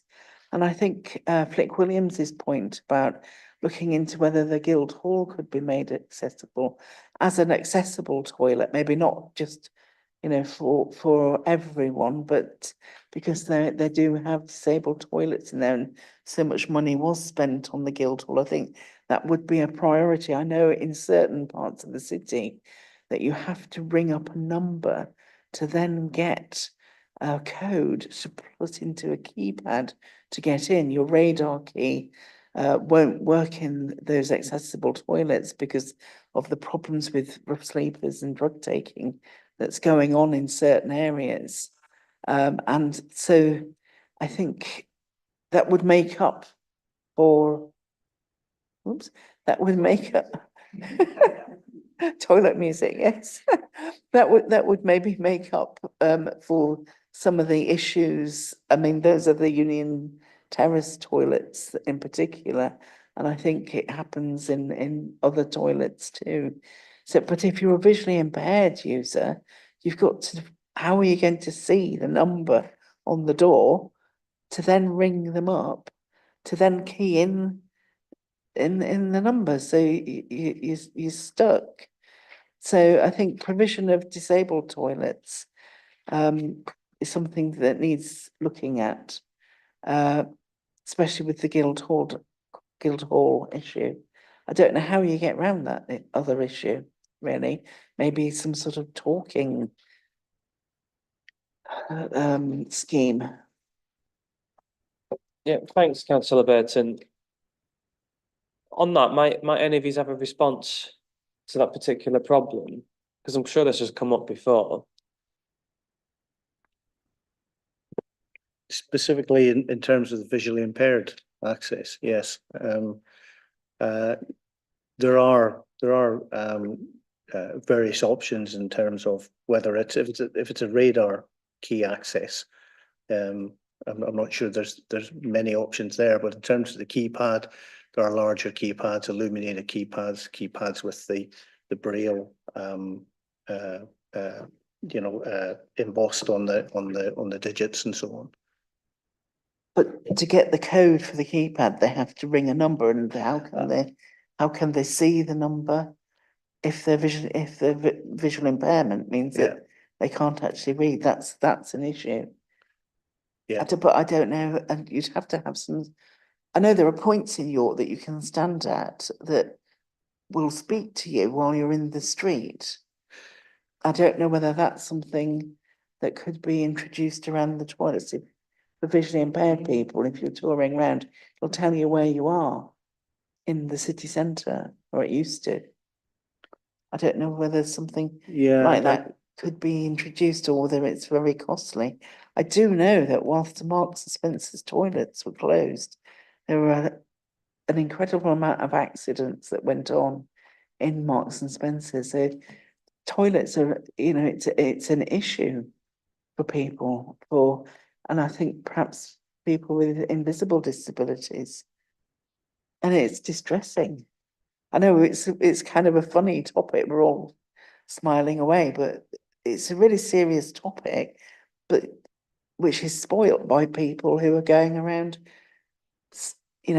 deliberately vandalising them. I mean, somebody did £25,000 worth of damage to a Marks and Spencer toilet with a hammer in the space of a few minutes. But if we're not going to get to the bottom of that issue. Well, I mean, not tonight, but but you're right. It's important, and that's why it's been on the work plan, and that's why we are looking at it. I mean, I don't know if there are any more hands. I mean, I'd like to briefly look at recommendations before we bring this item to a close. Councillor Wilson. Thanks, Joe. I just wanted to make a really quick point. It was really positive to read about the Take a Seat campaign, and I wonder if there's any way that we can encourage more businesses to take part. I noticed that York Explores, there's none of them are on the interactive map at all, which I think would be an easy win because we know that those toilets are there. But also, if you can get more businesses to sign up to do it, it lessens the impact on all the businesses and hopefully makes it easier for as many people as possible. So some sort of publicity or shouting out those businesses that are doing that, like Marks and Spencer's, I think would be a really positive way of saying this is a great way to support visitors and residents of the city. So yeah. Thanks for that, Councillor Wilson. Absolutely. And so we've gone via the bid to ask for businesses to come forward, and the Chamber of Commerce to say, would anyone like to take part? So far, there hasn't been any takers from that, but we're pursuing it. But I think you're right. We ought to also separately do some kind of public applause for the people who are, and that might be a better way of doing it. Yeah. We agree that the Explore ones, it's a missed. Well, it's an easy win, isn't it, to get them on there? But anyway, in terms of recommendations, because it'd be good to just not leave this report here. It is an important issue. One or two of these, by the sounds of it, are things that the administration is already on with. But I think, for the record at least, I'd like to put forward a recommendation that the committee is kept up to date on the efforts to secure access to those toilets in the Guildhall. Because that's been ongoing for some time, I think. And if it would help, I'd be happy to put a letter to whoever it might be at the university on behalf of the committee, with the vice chair, of course, just to add our own little bit of pressure to that. That's just one idea. We haven't really talked much about this, but it is mentioned in the paper that the council might consider a bid for more changing places funding when more information is known. I think we should recommend that the council definitely do that. If you don't ask, you don't get. And then there's this question around how do we improve, or not just improve, actually provide access to toilets for people with invisible disabilities, visual impairments. I don't really know how to word this one, but it is a problem. Maybe we could recommend that the executive member works with officers and the stakeholder group on ideas to address that challenge. And you know, this is the sort of issue that can come back to this committee. We usually bring things back once a year if we're interested in them. Any comments? You look eager, Councillor Kent, sorry. No, I'm very happy with all of those. On the aspect about visual impairment, that there was very useful feedback when the new changing places toilet was put in at Silver Street. This issue was raised, and the access officer, Dave Smith, came and looked at the various models for the keypad, and we raised the issue of the number you had to call. And the only thing I know we changed the keypad, and I haven't yet seen what happened with the sign, but we can absolutely follow that up and see what we can do to improve it. Thank you. And any other ideas from colleagues, or Councillor Stewart? Yeah, when we sort of talk about the invisible, I thought Councillor Burton was referring maybe to people with Crohn's and everything like that. Okay, but so in that, have we as a council definitely taken into account, you know, that sort of community? I hate the word community and that sort of thing, but you know, have we proactively engaged with, you know, the Crohn's charities and all those sort of things, for any you know, issues they would particularly have, or has it all been sort of physical and you know, sorts of disability? And if not, is that something we could do? You can see I'm thinking as I talk. Yes, a sort of half question, half recommendation in one. I mean, I'm happy for us to find a form of words that weaves that in, but might we have any comment on that? Yeah, I'm happy to progress that, and we can pick that up with certainly the access officer and relevant groups. So yeah, take that through as part of the recommendations. Okay. Well, thank you. I mean, this has been helpful. I think it is clear York has a better offer than other places, but we can and should strive to do better. And it is important, and it's right annoying when you're in town and you're bursting and you're not near anywhere. It's something that gets under everyone's skin, I think. Everyone always talks about it at some point. But yeah, thanks for that. Thank you, officers. Thank you, Councillor Kent. I'm aware that a lot of people in the room want to talk transport, and I'm grateful for their patience. Councillor Coles, I think you have to go around now. Thank you for being here. I would like to offer everyone a 5-minute refreshment break. Or toilet break. I want to blow my nose about 1 million times. And then we'll get into the next 2 items. Thank you everyone for your patience so far. To meet the agenda, as I said. Cheers.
Okay, so we'll resume this evening's meeting. Thank you all for allowing that short break there.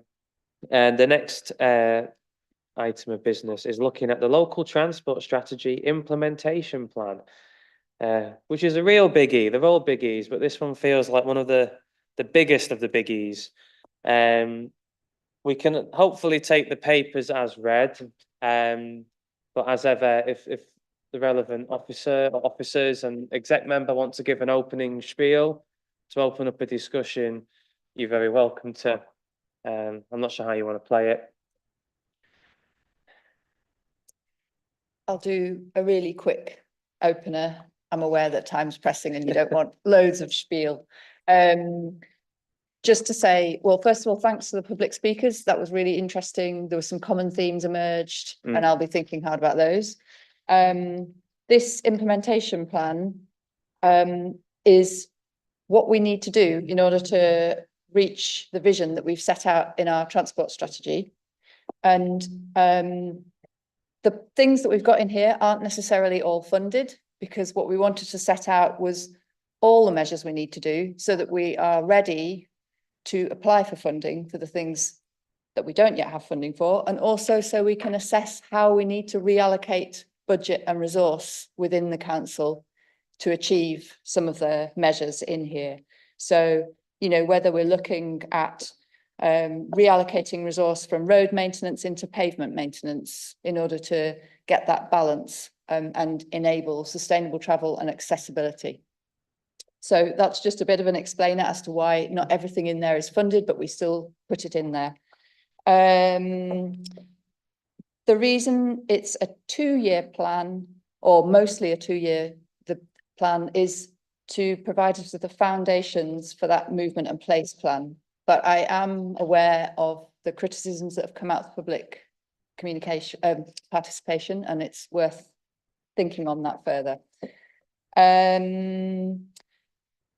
Yeah, I think I'm going to leave it there. I'd like to say a big thanks to the officers who've put so much work into this, and you know, there's a lot of exciting ideas in here as well. So I'll be really interested to hear what you've all got to say. Thank you. Thank you, Councillor Revilius. Officers, do you want to say anything, or are you just happy to answer questions?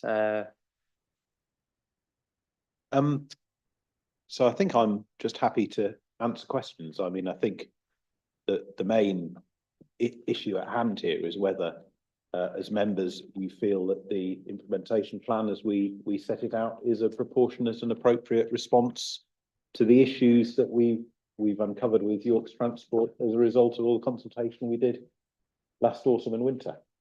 I think that's a question in a nutshell, and I don't really propose to say any more. I mean, I'll just add on to what Julian said, and to repeat what Councillor Revilius says. This is a sort of interim step. We are looking to develop the movement and place plan.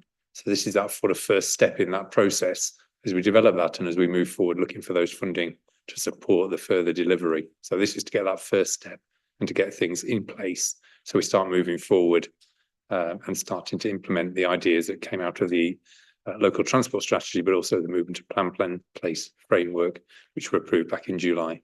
Thank you. Thank you. So I think this is exciting and interesting, and there's always bits that we'll all want to raise that we think it's missing or needs to do more on.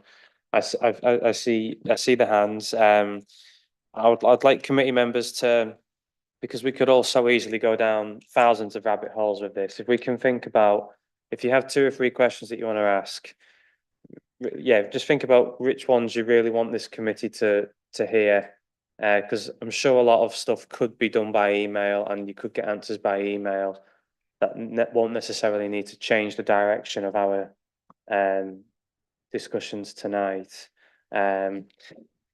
So yeah, I'll go to the hands that I've got. I first saw Councillor Jane Burton. I'm sure there's plenty more.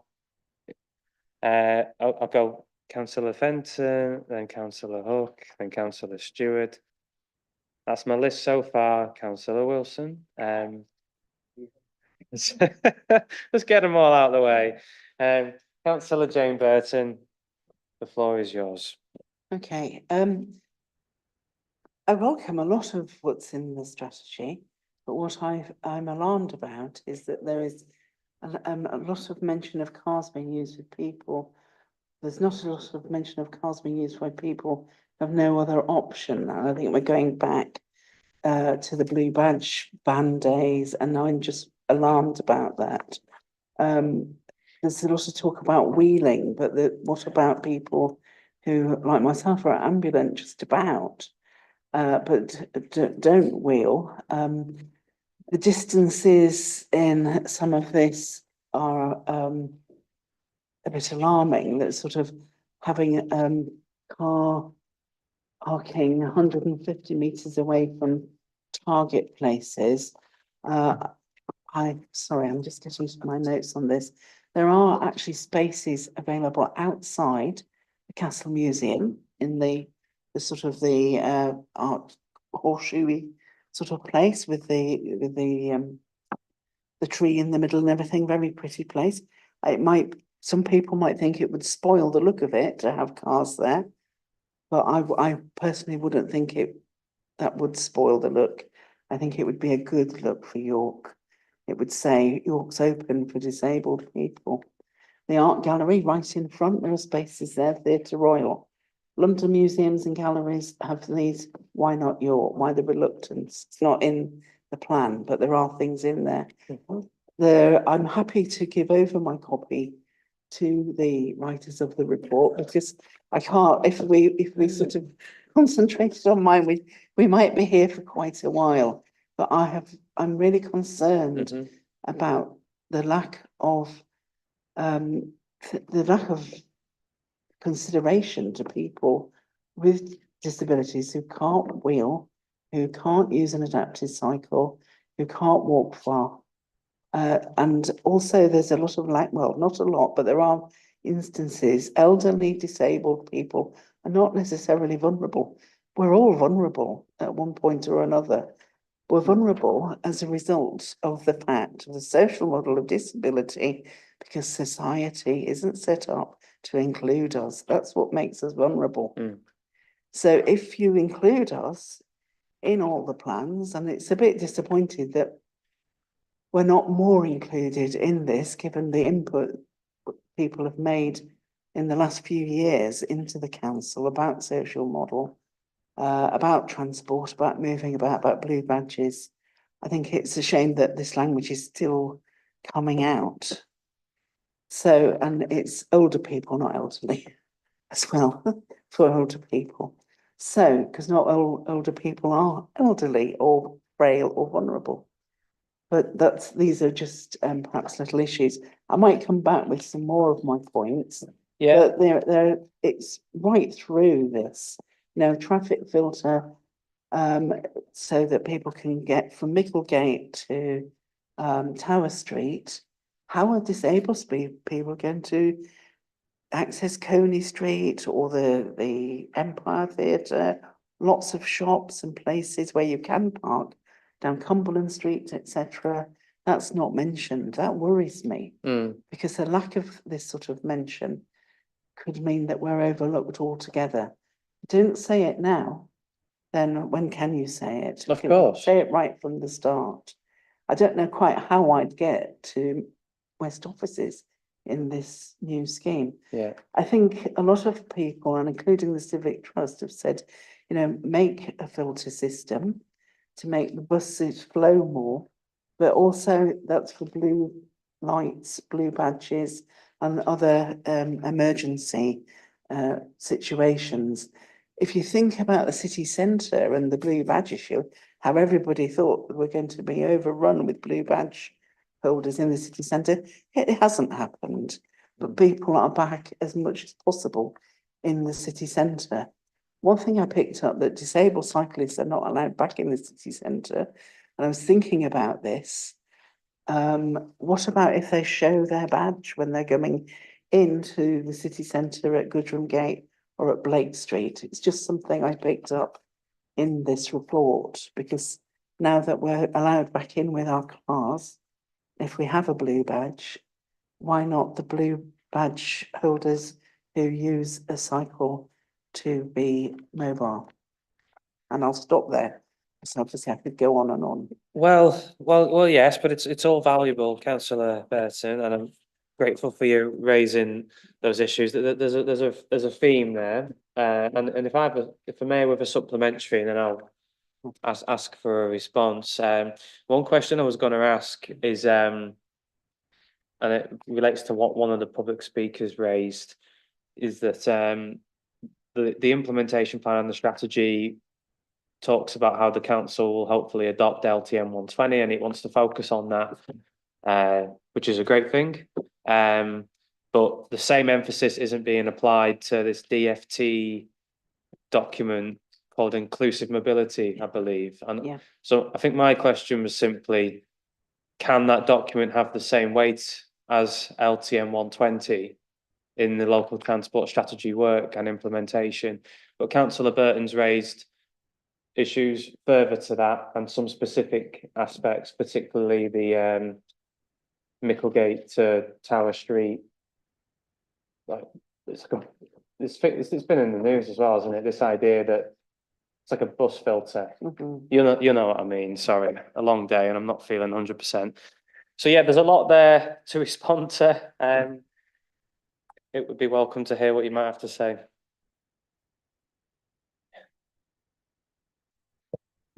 I'll start. Just really quickly on the inclusive mobility, I think that is a mistake on my behalf. I asked for inclusive design training to be included, meaning inclusive mobility, the DFT training. So in the spreadsheet of measures that we've included against each policy, it's in there, but I've mislabeled it. So that's a typo for us to correct, and apologies. Absolutely, it has the same weight as the training for LTM 120, and we recognise that both of those areas, inclusive mobility and LTM 120, we need to get up to speed so that our schemes are respecting both of those pieces of guidance. So to reassure on that. In regards to blue badge access, and particularly for using people who need to use a vehicle, apologies if that hasn't come across strongly enough.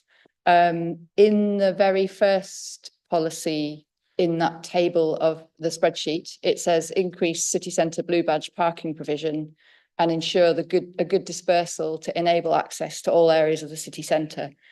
So what that statement means, in my mind at least, and maybe we need to spell this out more, is that we have to review our blue badge parking in the city centre. We're recognising that what we have at the moment doesn't provide the coverage that we need. It doesn't enable people to reach all areas of the city centre. So we're absolutely, the intention is to review that parking provision across the city centre and to make sure that everywhere is accessible. We're very much wanting to do that together with the disabled community, with the Access Forum, co-designing that solution. When it comes to the city centre sustainable travel route, the same again, that scheme is not in any form a pinned down design. And when we come out to consult on it in January onwards, it will be asking that question of who needs access to this area. How do we enable that access? There is no intention to, in any way, prevent the people who need access to all areas of that route, and essential journeys will absolutely be considered, and not just considered, will be enabled. So just to be reassuring on that, and if that hasn't come across strongly enough in here, that's our fault, and it's something we can strengthen the wording around it. But yeah, and yes, I have also been considering blue badge cycle access, and it's something that I think we do need to think about, because it's an anomaly to have blue badge vehicle access but not cycle access to the city centre. So we will be looking at that as well. So thank you, but thank you for all those suggestions, and to the public speakers who have raised similar themes and concerns. Yeah.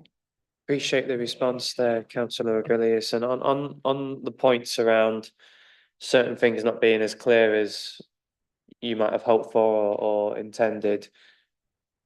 Can they be made more clear when the related paper gets to executive?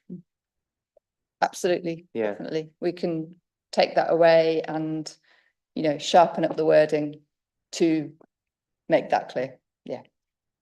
Thank you.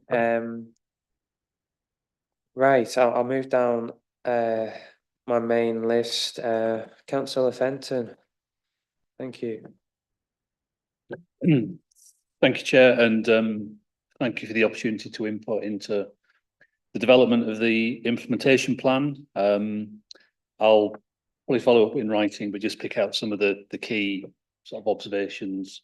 It's good to see that when the paper goes to executive, there'll be a detailed assessment of implications. It'd be useful for, well, I'm sure we'll all be cited on it when the papers are published, but I think that will be the key thing really in terms of engaging sort of residents in terms of the impact and the challenges that some of these interventions might present. And I know presentationally, the last paragraph about communication and engagement, I moved that up earlier on. To the moment, it's like there's a lot of stuff, and then it's but communication will be important. I'd kind of flip that and have that more up front as a suggestion. Good to see mention made of dial and ride. Yeah. I'd make the link to accessibility as well, though. I can't remember where it sits. I think it sits in the public transport section. Could just as easily sit in accessibility. The table says, you know, funding available. No, there is still a bit left, I believe, from the £98,000 a year revenue budget that supported the service. So maybe it could be described as partial. I won't repeat the comments made about the city centre sustainable transport route because it raises more questions than it provides answers, but we've heard there will be a consultation on what that looks like and how that will potentially work in practice. It might be worth considering how you frame mention of the outer ring road as a potential enabler of some of the interventions within the outer ring road. So the outer ring road gets a few kind of mentions. It might be worth considering how, mindful of uncertainties around funding and timescales, how that is framed as part of the narrative. Bus network review, it gets a mention. Be helpful to understand a bit more about scope, terms of reference, because there have been a number of. There's been a city centre bus study. There's been a bus network review, but that only related to subsidised services. So I read this and think, is it different? Is it bigger? So what is it? I suppose is a thing to try and pull out. Yeah, so there were just a few kind of initial observations on the content and really how to engage residents in a discussion about implications and potential challenges and behaviour changes and how they might be facilitated. But there you go. Thank you, Councillor Fenton. Quite a bit in all of that.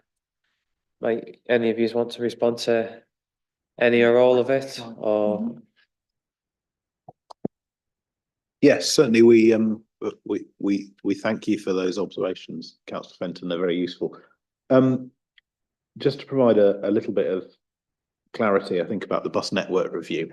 The intention is that that's a piece of work that looks at connectivity across York from the bus service, irrespective of whether, it is provided commercially or subsidised or even provided through something like Dial and Ride. So it's a fairly wide-ranging piece of work, and it sits alongside the work that we will be doing looking at the community audit, because obviously the first part of the bus network review is to identify what is provided in each community across York.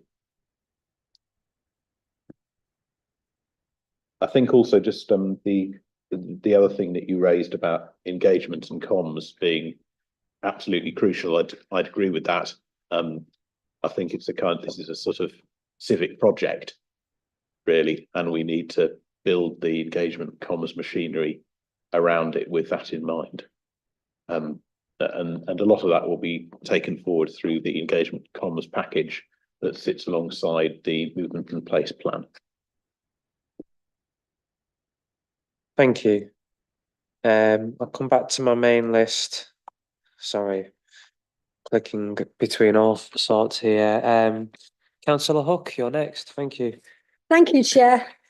First of all, given that I talk about buses a lot and it might be my politics, but I'm really depressed by how that yellow line isn't expanding more, because to me, bus use is just the key to so many things for people outside of the outer ring road, because it's long distances. You can't walk into town. Well, you could, but it'd take a blooming long time. You can't cycle into town, especially when it's dark and all those sorts of things. So I would really like that yellow line to go up. And even the 2040 projection still got 1 in 20 people not being able to have a local bus service that's any use. And that's enough, more than the residents in my ward. So that's an awful big proportion. So I'd like that to be squeezed more. Recently, I went for a walk around our local village with someone who uses a wheelchair to get a view of what it's like from his perspective. And given that I really believe that even possibly more important than access to the city centre, which is very important, it's very important that people should access all that there is to offer in their local community, including their friends and relatives and things, and just be part of the community locally. And I will be writing up a report on what I've found there. Because sometimes in villages things are different, like the drop curbs not being anywhere near to a street light, because the street lights are all on corners, but there aren't drop curbs on a lot of corners and things like that. So I'm reporting on that.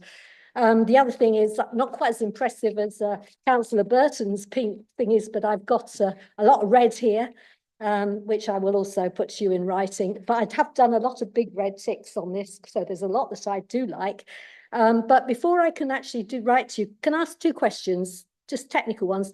On page 63, you mentioned Copenhagen-style crossings and school streets. What does that mean?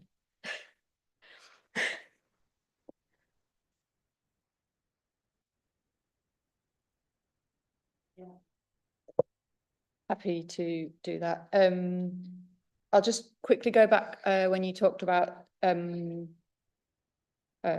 wheelchair access, access for wheelchair users. Within here, we have put in a pavement improvement programme, and that is something we recognise as crucial. So yes, but we need to reallocate some budget to make sure we can do that. Copenhagen crossings and school streets. Copenhagen crossings are when you have a side street joining a main road.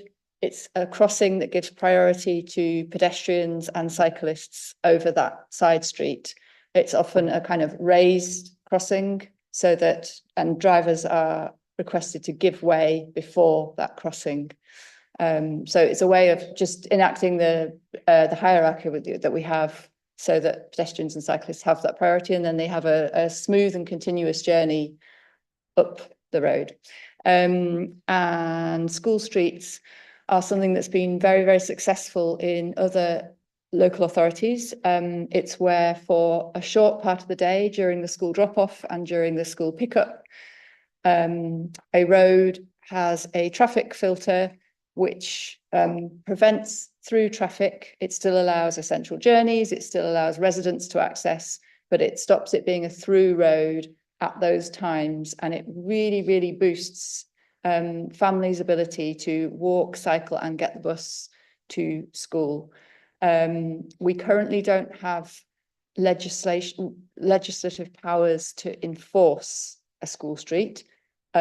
We've requested it.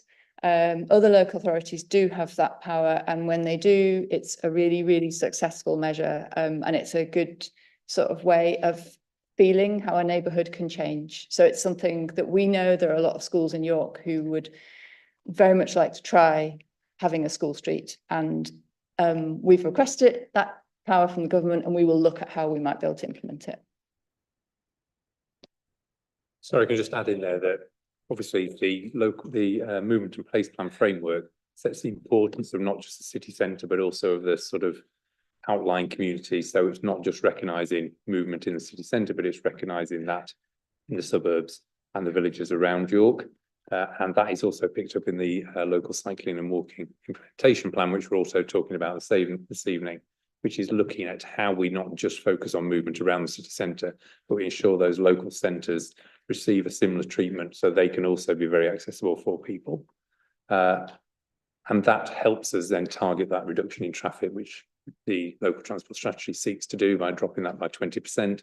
So making sure people can actually access facilities in their local area means they haven't got to make some of those longer trips.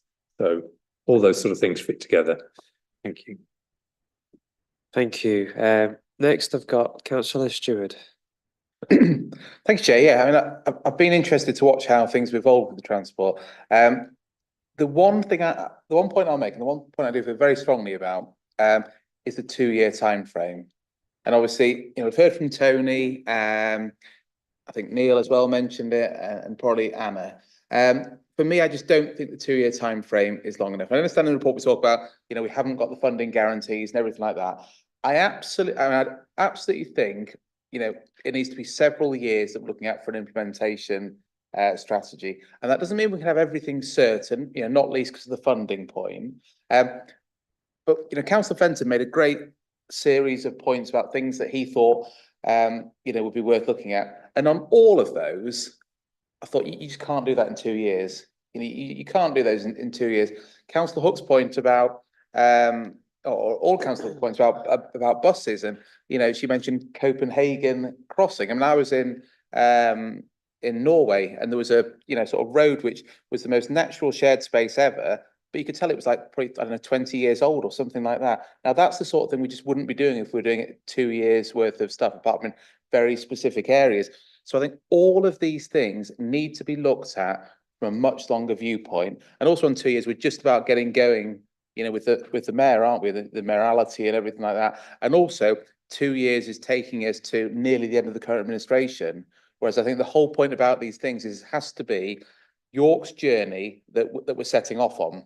We've had the climate emergency declared, and obviously we're now back after COVID with normal traffic and everything like that levels. So it's like, if not now, when? And I think for all these things, we do need to have that longer term time frame.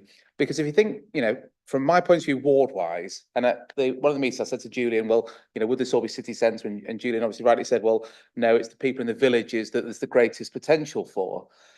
And when I go to Copmanthorpe, I'm sort of saying, well, we've got the implementation plan, but we've had the, strategy, and and we're going to have the movement in place. And there's all these different things that are happening. I think we need that one clear thing where we're sort of saying to people, this is the journey we're going on, this is what we're doing, and all these things are part of it. And some of the things we will fail on, and some of the things we won't be able to get the funding for. But I just think it has to be more longer term.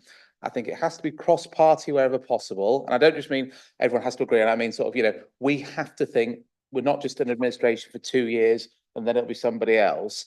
And that would be my real serious point. There's lots of details that, I could talk about and things like that, but other people have done that very well. But I just think 2 years is just wrong. And I understand why it's been done. It's not a criticism, but I think we as a committee should want this to be an implementation plan for several years rather than 2 years, to be cross administration and everything like that. So that's the one point I'll make, Chair. Thank you. Thank you, Councillor Stewart. I think I completely agree. My officers or the exec member want to respond to that one point? I'll come back on that. So I think in what we're trying to do, there's basically a bit of a tension. If we were doing this 6 or 7 years ago, we could have identified quite a long list of schemes, and we'd calculate how much they'd cost, and we'd top that up. And then we would identify a funding route, which would probably be going to the Department of Transport and talking about what at that point would have been called an Annex E major schemes funding bid. We would work through the regional team to try and articulate our vision for that, or we would go to West Yorkshire Combined Authority. At the moment, all of that is completely up in the air. which makes it incredibly difficult to articulate a longer term plan. I suppose from my perspective, over the last 6 months or so, we've gone from central government announcing we would have local transport funding for the next 6 years increased by a factor of 8 through the release of HS2 funds, to central government saying there's no new money, and even now that there is enormous uncertainty about even what City of York Council's powers and funding will be in relation to transport. The mayor has no long-term financial settlement at this stage, and there is some argument about what powers the mayor will have when devolution negotiations are concluded and all that's set out in the Chancellor's autumn statement in October. So in a way, the implementation plan as it stands is a product of that uncertainty. Now, there's nothing to stop us expressing some of the things that we would want to do in the longer term, although you have to accept that over the longer term, a lot of the really big things are going to be influenced by the movement and place plan. And in the absence of that piece of work, which we have actually got some funding from the Mayoral Combined Authority now to start work on, but in the absence of that piece of work, which will take probably about 12 months to actually do, but it will take us some time to commission it and scope it and get it procured and so on and so forth. There's a lot that we can't specify. So my view in writing this, and this is why it's a 2-year implementation plan and not a 5-year or a 7-year implementation plan, is that there is so much uncertainty beyond the initial 2-year period that the sensible and the most risk-free way of approaching that is to state what we can get on with, and we've got funding for various things, including the bus service implementation plan, work in front of the station, and we can do some reallocation of funding within our existing budgets to meet our priorities. So we can say all of that for the next 2 years, and we can press on with doing the studies that are going to inform the future years. But probably the sensible thing, in my view, is to do a heavy update of this implementation plan, probably towards the close or in the second half of 2026. Now it's a judgment call on my part, and it is arguable that you can argue it either way. But my personal view is that that's the lowest risk way of approaching it. Thank you for the response. Sorry, forgive me, James. I think just to paraphrase Julian a little bit, what I would say is the movement and place plan is our long-term implementation plan. That's going to map out how the city works and will operate if our strategy is delivered. That is going to take some time to do. So this implementation plan is filling that gap. Thank you, and forgive my expression when you spoke then. It's just, I lose track of where we are with all these plans and strategies. I'm sure they all have a place, but exactly how critical every little bit of each of them is, I'll never quite be. The other thing I'd add is that all of this, of course, is created within the context of the strategy, which runs to 2040. So that is the long-term plan. This is how to get it underway. Councillor Avilius? Just also to give a bit of context, that part of the reason it's possibly a 2-year plan is my impatience, that I've been saying to officers, we can do all these things. And some of the things in here are obviously going to take longer than 2 years, but I have that impatience of wanting to see things happen quickly. So I kind of wanted to get it all in there and put it in that short-term bracket. But if I start to be more realistic, then we need to actually say, well, which of these things can we really do? Which ones can we do first? Which ones should we prioritise? And which ones will we have to wait for some funding and plan a bit more carefully and slowly? So I think there is a piece of work to separate out the priorities within this and which things really can be done in the short term, when we're saying short term's 2 years, and which ones can be done in the medium term. But I very much stand by officers in thinking that we don't want to do work that then has to be undone when the movement and place plan is developed. And that movement and place plan will redefine the networks of travel around this city, the modes of transport. So it will mean that if you put in a protected cycle route along one particular corridor now, we may find that that protected cycle route wasn't as necessary once you have the movement and place planning in position and the traffic has dramatically decreased on that particular corridor. So there's an element of wanting not to do work that might then need to be undone, but of course needing to get on and do the fundamentals that will provide that framework for the movement and place plan. And there's an awful lot we can do. So that's kind of where we're at with it. Thank you, Michael. Just to add in, I mean, obviously the BSIP programme is quite fundamental behind this because it does bring quite a lot of funding in. And bus travel is something that we've been through quite a turbulent time since COVID. Done a really hard work there in stabilising bus network, and that's part of the work we've done previously.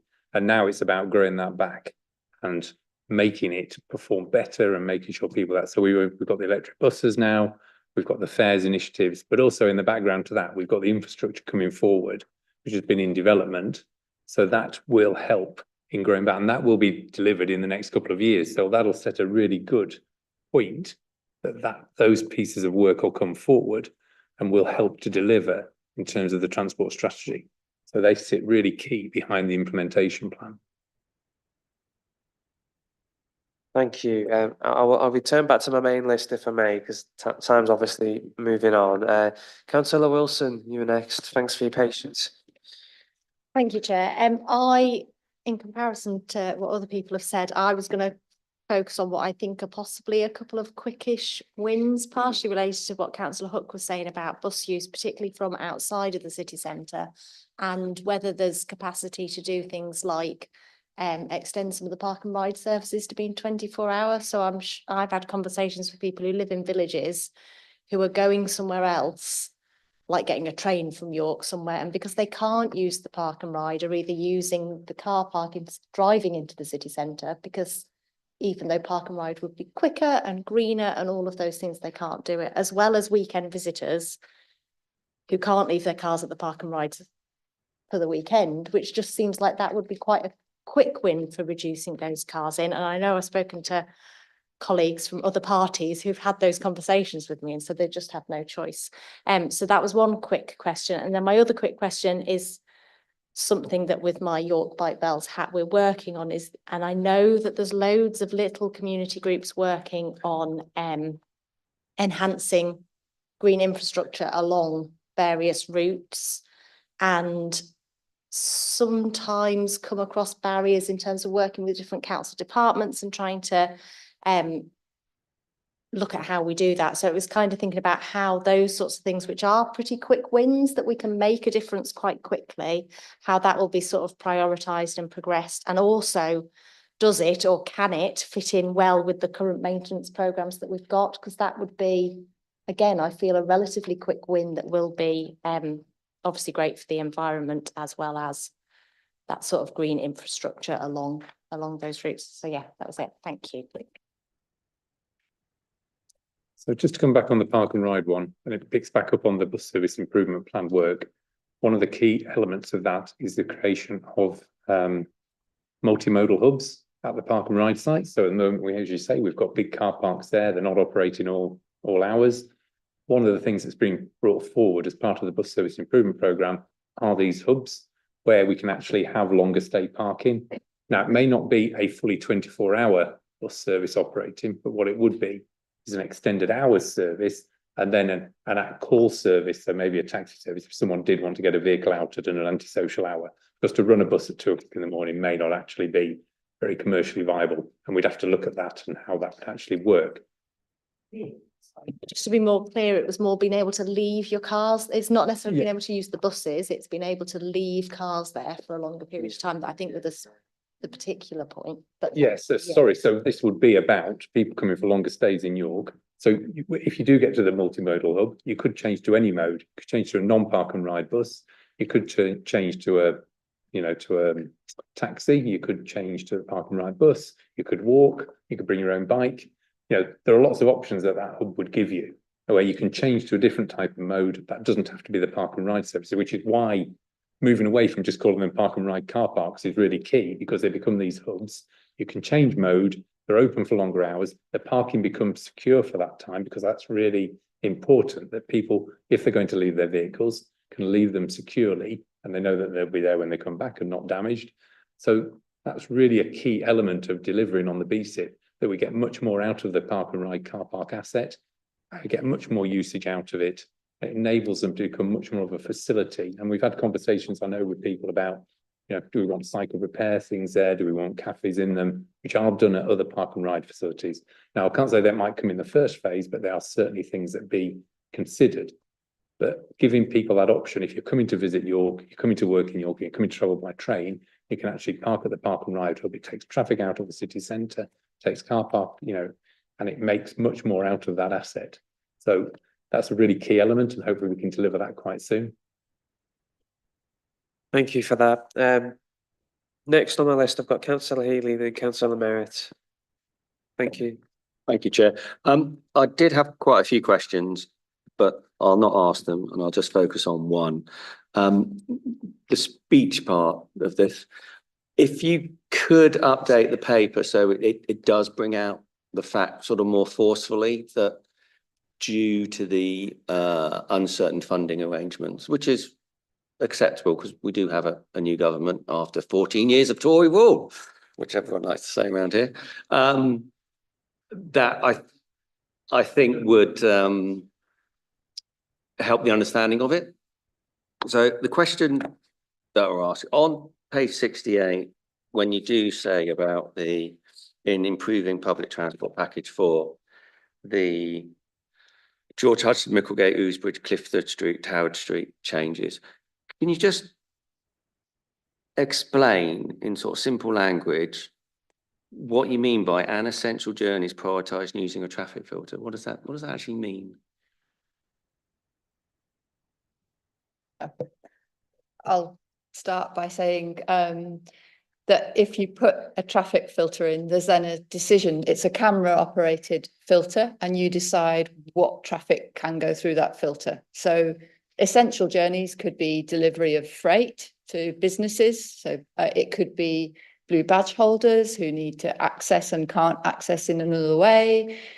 It's obviously blue light services. Okay. So the filter, when we do the engagement exercise and when we consult with everybody, it's for us to decide as a community who needs access through there. And then you use automatic number plate recognition to enable that access. So we have a filter already on Coppergate in York, and that allows buses and taxis, and I believe blue badge holders, I'm not sure, through that filter. So that's one where a decision has been made. We have a bus filter, and it also allows other vehicles through too.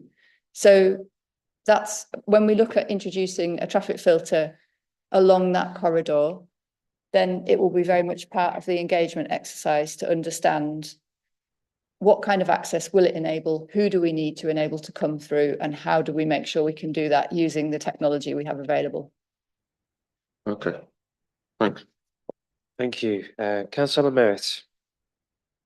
Yeah.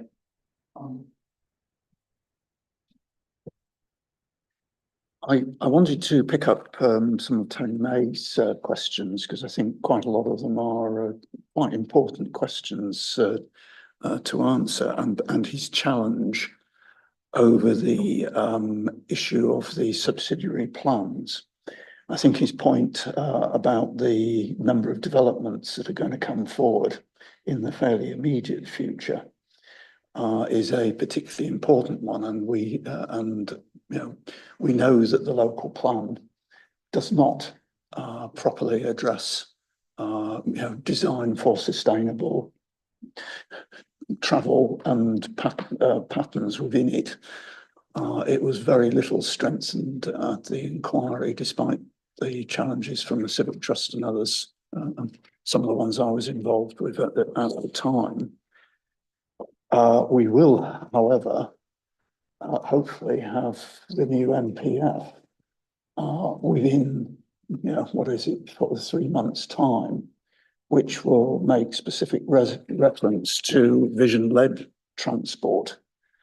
Will that give us the ability to try and get some of those developments in the form that is necessary to, in effect, I'm picking up the point that Tony May made at the inquiry, to be able to make the bulk of your local day-to-day travel options locally by active travel means, or for the few longer distance ones that you have to make, that there will be a good enough public transport links to the places that you need to be linked to.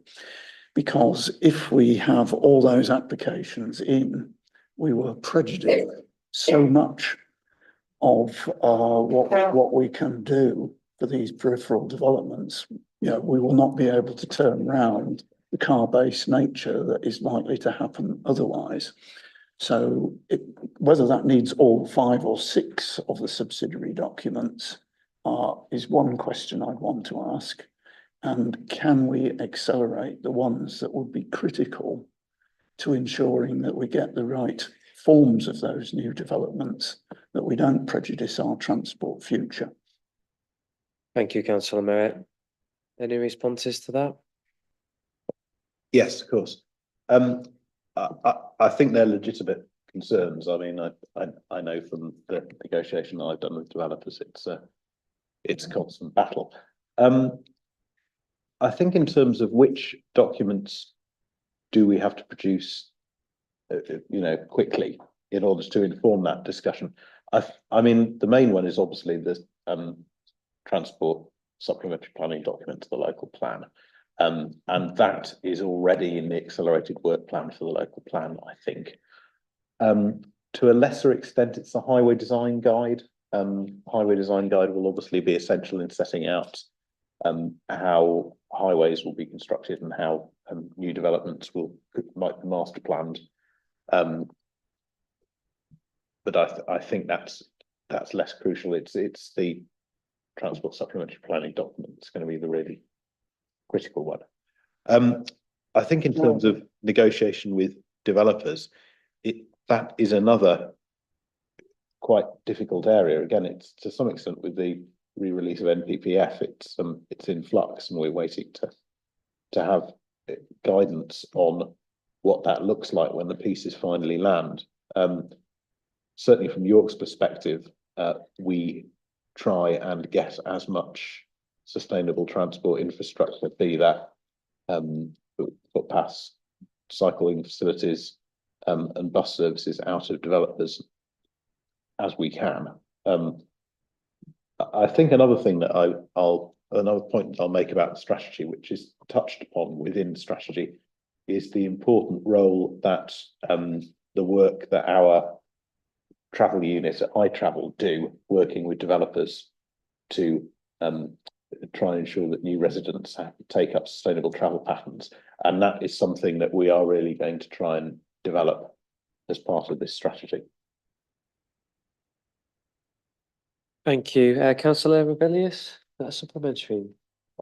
Okay, I'll get to you. Just to really quickly, I take that, I agree that this is a really serious issue to address, and it's something I think this is a classic example here of something that we need to pull out and prioritise, and I'm very happy to take that away and look at exactly what we need to prioritise and to discuss that with any members and the Civic Trust about how we do that and what will be most meaningful. So I fully agree that we have to look at those future developments and not build in exactly the wrong, the kind of transportation that's going to undermine what we're trying to do. And it also speaks to our longer term planning that we need to pull out some of those longer term real ambitions like light rail and get them highlighted there so that when those plans come forward, we start asking for Section 106 funding and more to really make those sustainable developments. So I think there is a job there in terms of refining this plan. Yeah. Thank you. I've got Councillor Jane Burton, then I've got a couple of questions, and then I'm minded to try and bring this to a close because we still have one more item with very, very, very patient officers waiting. Yeah, Councillor Jane Burton. That's just a comment of something I saw in the civic trust critique of the plan, and it's down on page 9. It says package 9, the only commitment on enforcement is to lobby government for York to be given powers to enforce moving traffic offences. And it says, yet the mayor now has direct control over police activity in this area, which will be essential if actions under patches 1, 2, 3, 4, and 5 are to be successful. I just wondered if that was the case. Because it would be, seemed to me it would be a good idea to, you know, enforcement is the thing that's been really seriously lacking in a lot of the transport issues in York for quite a long time. And it keeps, people keep saying it's because it has to come from government. So moving traffic offences is, was historically outside London a police enforcement duty. The last government changed the rules around this and allowed councils to nominate themselves with support from the Chief Constable to become enforcement bodies as well. There was a first tranche that were approved. We were in the second tranche asking for that power, and the administration was supporting that approach, and the government declined that at the beginning of this year as it developed its mandate for drivers. So at the moment, our application for that was turned down, and the only powers are with the police at the moment. I do know this administration has written to ministers to ask that that is reviewed. So in fact, it's nothing to do with the new mayor, the combined authority mayor. No, it's a traffic highway authority power, not a transport authority power, Okay. is my understanding. So that's not, yeah. Okay. Well, I What's think the- actually, I think the point that the Civic Trust were making was because the Police and Crime Commissioner is now part of the Mayor's office, the Mayor is therefore in direct charge of the police's priorities. Okay. I think that is a very, very simplistic rendering of an extremely complex legal position. Too good to be true. Well, I mean, policing is non-political and done by consent, and it doesn't, you know, that doesn't necessarily fit with that. Councillor Merritt, is this a supplementary? Yeah, yes, it is. I think Julian's quite right on that. We used to lobby to get more police enforcement very hard in the past, and it was a completely uphill and almost futile struggle because actually when it came to it, the local enforcement issues compared with the priorities of policing, you know, death causing, traffic speeding on some of the rural roads that the motorbikes used across to Scarborough or on the A1 and all the rest of it always came in virtually nowhere. And I suspect that will still, you know, with very tight police resources, that's likely to continue. But it did strike me that we could nonetheless ask the mayor, you know, the mayor has his negotiations with the government about what powers the mayor would like to see. Transport is one of his central functions. So actually, if the mayor was able to ask and in effect give weight to the city council's request, I think that's something that we should ask of the, recommend the executive do ask the mayor for. So I hope that's a useful supplementary. Yeah, very much so, Councillor Merritt. I'm not sensing any resistance from the executive member. Yeah, that's helpful. Thank you. I've two questions, hopefully quick-ish. The first one relates to the various measurements that we've got in to determine whether we've been successful or not, which is a helpful section of the paper. The similar problem I was going to raise with the next agenda item, which is one of the measurements is looking at serious incidents and then being reduced, I think, on roads, including fatalities. Now, when I saw that, I thought, well, we should be looking at all incidents, even if they're not necessarily serious. Now, I'm assuming there'll be a load of near misses on roads that don't get reported. People just experience it and feel uneasy as a result.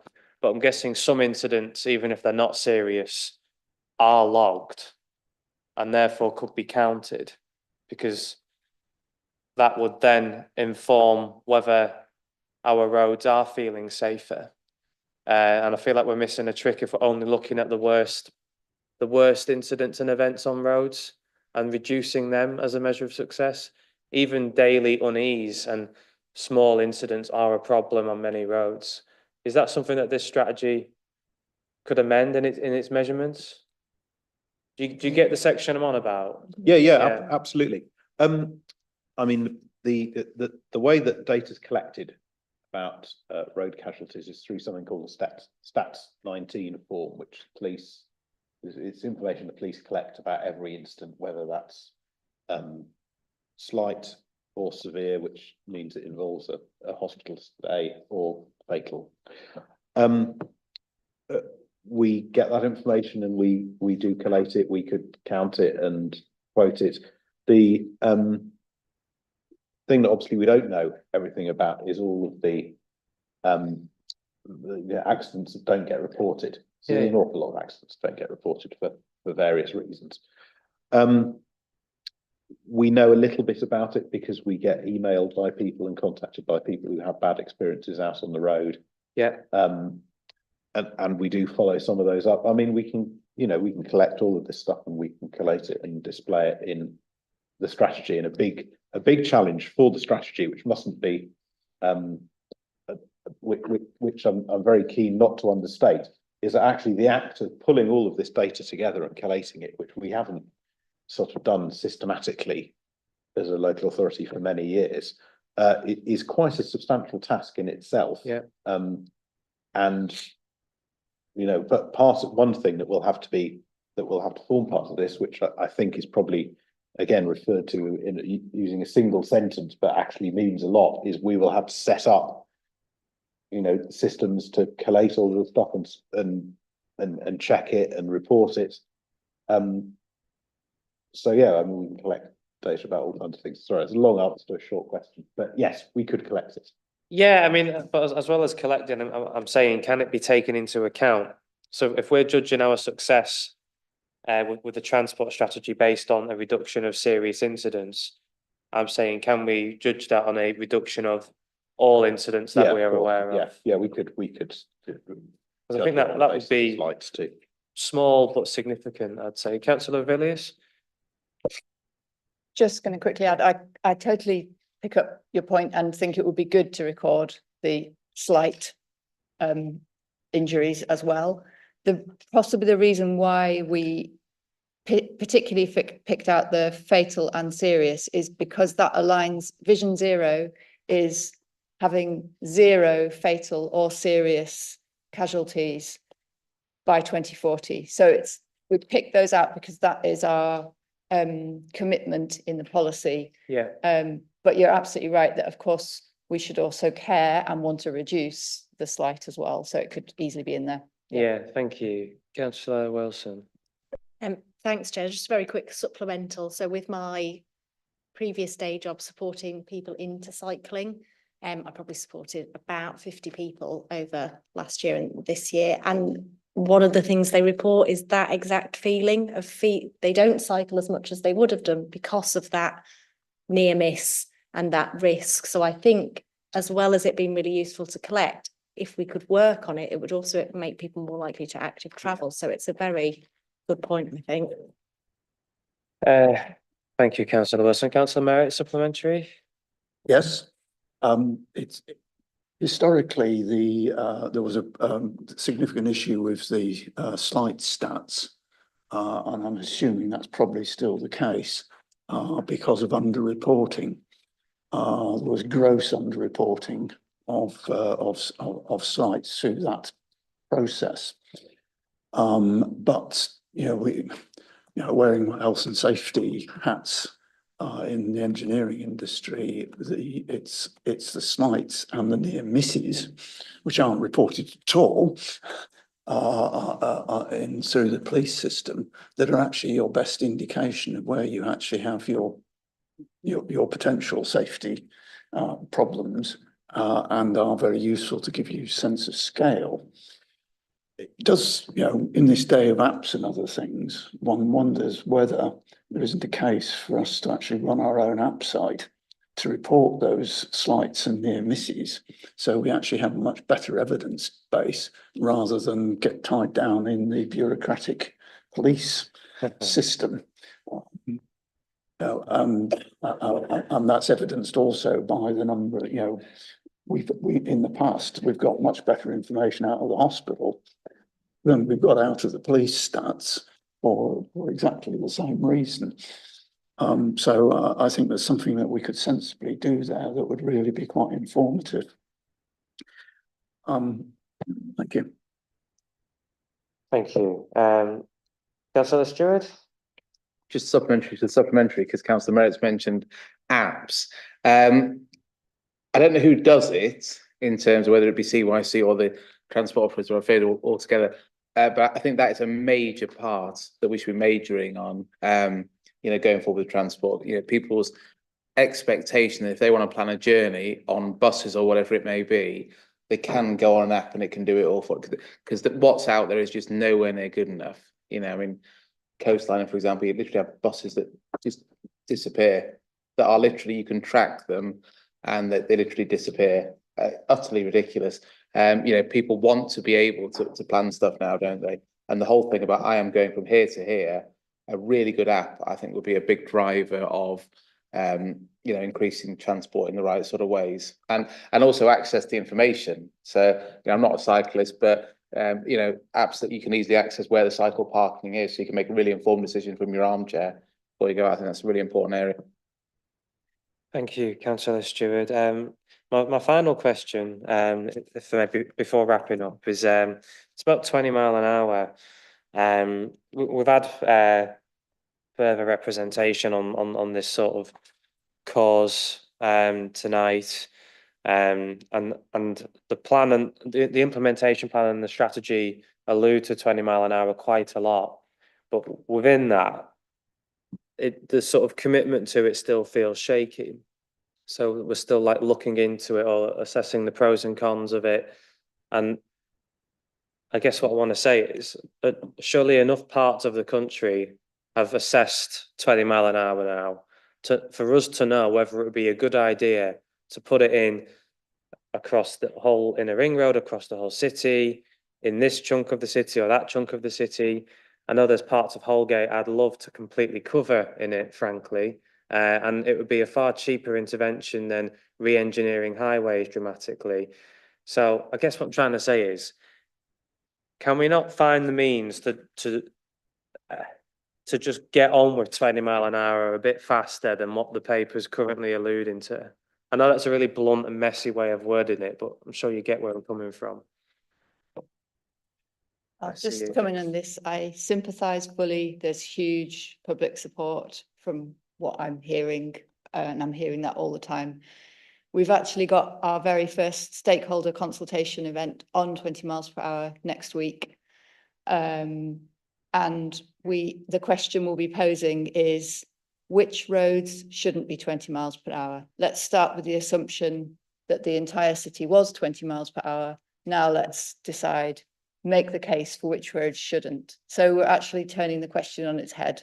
Yeah. And there are cases, there are roads that you make the argument they shouldn't be 20 miles per hour, but let's not be doing little bits here and there. Let's be comprehensive about it. Yes, the evidence from Wales, the evidence from Cambridge, the evidence from Edinburgh is compelling.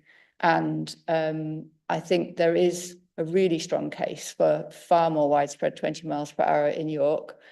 We can spell that out more clearly in here, but I also want that consultation to lead us to the answer that the city is comfortable with and that the city wants. And I trust the people who live in this city to get that right. I'm really hearing from people that strength of feeling about wanting 20 miles per hour and how much difference it could make. So I want it to be co-designed with people so that we get it in the places where it's needed without frustrating drivers in the places where it perhaps isn't needed. That's really welcome. Could you share details on that stakeholder engagement event, however you described it? I'm sure we'd all have a lot of people who'd like to get along to that. Councillor Merritt, and then I'll wrap this up. He's supplementary as well. So yeah. But that really is it, because those guys are racking up a hell of a lot of overtime at the back. I very much support what Kate's said. The reality is, if we're to make a success of 20 mile an hour, you need the public on board. Where you're going to roll it out, and it echoes something Stephen said earlier on in the meeting on things. So, and we want to make sure we're engaging and consulting the right people. You know, we did the 2014. In 2012 to 2014, we did the 20 mile an hour in all residential areas within the city because we had clear public evidence of support for that from research that we'd done in the time. We did not have the same level of support in the villages around the city, and we did not do them at that time. But we know there's been, a number of villages have now asked. We need to make sure we've got the support from those areas demonstrably, and a private stakeholder meeting is not going to do that for us. We've got to be seen to, have a public engagement process. So I just use the opportunity to echo Stephen's earlier comment. In terms of the implementation plan, having those messages about this is an engagement process. We need the public support to make this all work.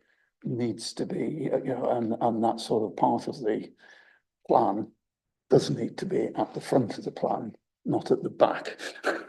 Thanks, Councillor Merritt. Councillor Healy, do you have a question? Because that wasn't a question. A question. As valuable as it was. I'll make it really quick. It would be very, very useful, I think, when you're making the case to the public, if you include the benefits that have been seen in reducing accidents since we invested in 2012 to 2014. Because it would, at the time, it was quite contentious and it was quite a lot of money that got spent on it. And I would have thought there should be some evidence base to say, as the speaker said, there hasn't been a reduction on 30 mile an hour. Where's the reduction on 20s? And I think a lot of people would then say, okay, it's 25% less. It's, it's saved 2 people a year or something. Do you think that's a good idea? Question mark. Save yourself there at the end. I mean, it sounds like, yeah. But look, that's been helpful. It's the sort of thing, we could have spent the whole week going through this, and I suspect if you racked up officers' time, the council has spent much more than a week going through this. And it's worth saying, I think all the work that has gone in is genuinely appreciated, and it is exciting. It's Scrutiny's job to get into the awkward bits around the edges and the bits that we think are missing. But that isn't to say that, for the most part, there's something quite positive and potentially quite powerful here, and we should all keep that in mind. So thanks to yous. In terms of recommendations, I mean, I've got the sense that officers and then the executive member in particular have been happy to run with a lot of what we've suggested throughout the discussion. But I've got here a short list, and just to really try and hammer it home in case I miss anything. To give equal weight to the inclusive mobility guidance document from the DFT compared to the LTM 120 guidance. Find ways wherever possible to go beyond planning for the next 2 years. You know, we did get some pushback from officers on that, but I think where we can have a longer term plan for certain things that aren't as risky or potentially wasteful to think longer term when we should. Councillor Stewart, yes? Thanks, Sorry. Jay. Just, I think obviously, I appreciate we're not going to get, you know, the way that Labour group whips work and everything like that. A vote in this. Well, okay, no, I appreciate it. We're not going to get everybody sort of saying, look, it should be more than 2 years, and it, you know, what's going to go to the executive torn up, and then we come back with something in 5 years. But hopefully we can put a bit more sort of meat on that in terms of saying, you know, the committee would like to have seen a plan that is more than 2 years. You know, very mindful of the fact it doesn't have to be set down in stone. And if we have an implementation plan for what is going to happen, it doesn't mean it has to happen, because things do change on funding and everything like that. And therefore, we'd like to essentially see review within the period. So when we're a year into 2 years, we are looking at the next 2 years, or knowing that we'd like a longer than 2 year plan, the next one should be 5 years. So I think, you know, I'd like to see that slightly stronger wording. Okay. You know, because the points that I believe in about it shouldn't be for an administration, it should be an ongoing thing. You know, I think about, and obviously, I know Julian said about strategy, but the strategy is very much, you know, nobody can disagree with anything in the strategy, can they? It's all, you know. Well, Councillor Stewart, I'm comfortable with that. I don't want to have a long debate about it because it's 8:30. But if there's any, I don't get the sense that there's resistance to what you're saying from the committee. It's only ever a recommendation. It's on YouTube, so we can capture a succinct form of words from what Councillor Stewart's just said. I'm happy to go with that. It's not how the Labour whip system works, by the way. You should come to one of our meetings sometime. You'll have a clearer idea. The next recommendation I had was to the exec member, obviously, to write to the mayor to ask that they back our request for more enforcement powers. To ask the executive member to get the measurements to also include slight incidents, or however you want to define it, any incidents on our roads. 20 mile an hour, we've talked about that. I think we're on the same page. Am I missing anything? It's not deliberate if I am, Dave. Sorry, Councillor Merritt. Just on the last 20 mile an hour, if you look at the dot and comma, short term is the inner ring road, but the city centre itself is put down as medium term. I really think if we are being, you know, good on, being bolder on 20 mile an hour, we should do the city centre as well as in the short run, because in the evenings you have quite unreasonable speeds going on in the city centre. It's really dangerous at times. Well, I mean, I would challenge that slightly to say, I think we need to go beyond the city centre or within the walls. There's all sorts of areas across all of York that would benefit from mass implementation of 20 mile an hour, giving opt-outs to 30s where it's deemed helpful. So I wouldn't really want to get into that detail, because I think the concept as a whole for everyone should be sort of prioritised. But we have well, that's a different recommendation again, because in effect there's only one 20 mile an hour in the short term recommendations, and that's the inner ring road. Yeah, fair comment. So then perhaps our recommendation is it needs to be more ambitious. Generally. Yeah, fair comment. Thanks, Councillor Merritt. Sorry, Hans, Councillor Villiers. Just quickly say, I think this reflects the debate that I've had with officers about how we do this. I'm somebody who wants to do this swiftly, at pace, and in a widespread way. Officers have said, you know, it'll take time and we need to do it in a different way. So I think the eventual wording we got to in here is some sort of compromise, but perhaps not a happy compromise around it. And for me, I would like the way we roll this out to come out of the consultation, because it isn't really clear what the city is comfortable with at the moment. And so I very much want to go out to the city. And just to add that stakeholder consultation that's happening next week is the first and smallest step within the consultation. It absolutely will be a widespread consultation that matters to everybody. But yeah, I think I wouldn't want to specify exactly how we roll it out here until we understand what the city's ready for. Okay. I'm happy to leave that one there for now. Councillor Merritt, is it burning? I was going to say then perhaps the recommendation is subject to subject to consultation. We recommend an accelerated rollout of the 20 mile an hour.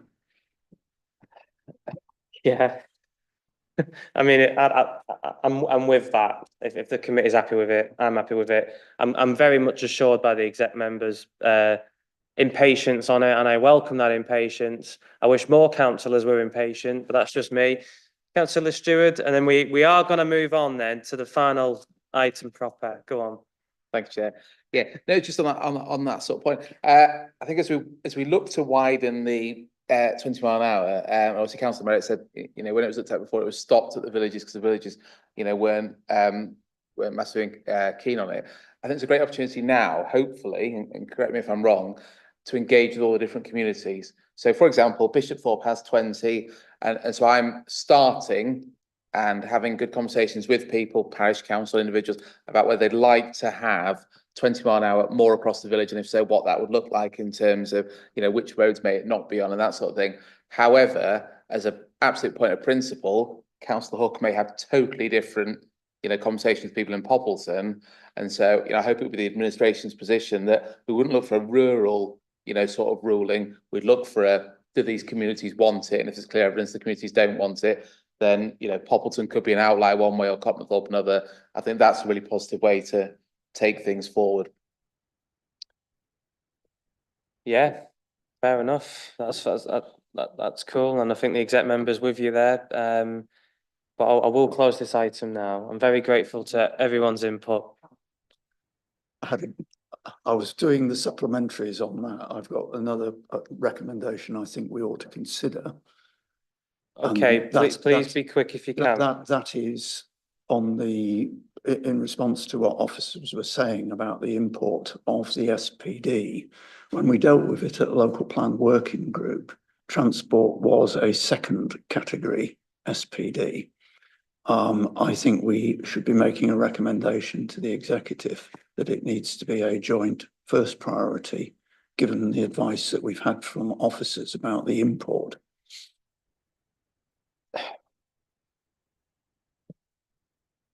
Yes. I mean, what was the first priority?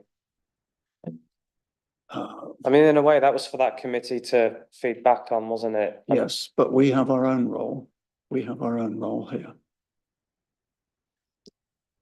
Councillor Fenton? So, thinking back to that meeting, there were a number of supplementary planning documents that are either almost completed and or in train. Yeah, and we had a fairly in-depth discussion at that meeting. I don't see any harm in this committee saying, all things being equal, following the discussion we've had of the interdependency between this plan and that document, and potentially a lack of an updated SPD, risking undermining some of this stuff. I don't see any harm in us making the point that all things being equal, we would like to see work on that SPD prioritised within available resources, or however we wanted to caveat it, if that would be helpful for us as a committee to make that request. James? The only comment I'd make is the executive made this decision a week ago, 10 days ago, on the prioritisation of SPDs. Yeah, so I mean, look, yeah, I mean, it's just going to be ink on paper, isn't it? The decision's been made a week ago by executive. I think we leave that there. This isn't going to disappear anytime soon. But yeah, again, thank you to officers. I really appreciate how late you're staying with this, and to members too. We do have one more main item. I don't want to say we're going to leave it because you've been sat there waiting, so I want us to do it if that's all right. With the pair of you. And yeah, if I don't know if any of you guys need to stay around the table, you're welcome to, of course. So for the millions still tuned in at home, missing EastEnders or whatever else might be on tonight, Bake Off. This item is looking at the local cycling and walking infrastructure plan, which is one of the number of plans that feed into the local transport strategy work. Officers, as I've said on the other items, we can take the paper as read, but if you want to give a brief introduction and summary, you'd be very welcome to, and then we'll get into questions and recommendations, if we have any. Yeah, apologies for another plan thrown in front of you, Chair. I'll be very quick with this because there might be a way we can consolidate this down, I think. So this is the proposed networks and prioritisation process for the local cycling walking infrastructure plan. That is essentially going to be York's plan for where the cycling network should be, where walking, wheelchair user and wheeling zones should be, and then that gives us a prioritised list of areas where we should be focusing on. It's really important for us to have one of these in place to be able to secure funding from Active Travel England, DFT, explain to the Mayor, other funding bodies, key stakeholders and the public where we need our active travel networks to be in the future. And this, you'll see, we'll put a lot of effort in, or rather Andy primarily has put a lot of effort in to broadening these networks out. So you'll see that we've got a really, really strong mesh of cycle routes in the cycle network plan, for instance, and that matches directly to the ambitions in the local transport strategy of ensuring people can get from where they live to where they want to go. So we've come up with the two broad networks that we just wanted to test with you in terms of the zonal approach for walking, which is centred on key destinations, and we've done an awful lot of mapping work on that. And then we've got a key network and a local network that can form two different sets of opportunities for quick wins in terms of cycle network delivery and some of the longer term work that will be through the movement and place plan ultimately, where we're looking at radial routes and more busy roads. So that's what we're trying to put through. I put 4 questions in the report to ponder. We can potentially just consolidate that down because I'm really happy to take email points or I'll have a conversation like that. But if any members have anything fundamentally that they have an issue with or want to consider or ask us a question, or please fire away and we can answer them around the table. Thank you. I think the first thing to say is sorry you've got the sort of poor end of this evening's card of events or agenda items, but the work is appreciated and it's clearly very detailed. We'll jump straight into questions. Councillor Stewart, I see you. I'm going to ask one quickly. It's sort of already been covered, but I'd like to sort of get your feedback on it for this item. This idea of accounting for all incidents on roads outside of not just, but the more serious and tragic ones. And I'm looking here at the sifting methodology. When on the safety thing, can we include or change that to include all or more incidents than what we're currently looking at? Yeah, 100%. That pedestrian one will be changed. So we'll just broaden the safety element of that. You'll see we've got cycling slight injuries in the cycling network safety methodology in 15. So we've incorporated that into it. So that'll be in there. We're more than happy to do that. Thank you. Councillor Stewart. Yeah, thanks, Chair. And to agree with your point about sympathy, Steve, for the lateness of the agenda, and we appreciate the great work you've done. So I sit on Cottonthorpe Parish Council, and you've had the representation. I hope, yeah. Which, if anyone's not read it, is about the fact that the route as is goes for the network rail rerouted right of way rather than existing as. Is that something you can change? Because we would like to see the existing route in there rather than it may happen, Network Rail may be able to reroute that, but as it is, that's not the case. They pulled the public inquiry, and so I think it would be far more appropriate for the route set as proposed by Lars. Yeah, we can put something in. We can put a specific note on that location. More than happy to do it. We can either go exactly what you want, or we can make it a bit more flexible if Network Rail is able to do some rerouting. So either way, I'm comfortable with. Yeah, well, my view as ward council and the parish council's view is definitely it should remain as is, and then if it was to be changed to the, you know, the route respectively, that would be much more preferable, I think, without any note, just a change, yeah. Yeah, we'll take that then, no problem. That's appreciated. Thank you. Councillor Fenton. Thank you, and thank you for the report. I was part of the steering group that we had, which last met in November of last year. I suppose it would be helpful. I think what I'm reading here is quite different from where I thought we would end up with this, not necessarily in a bad way.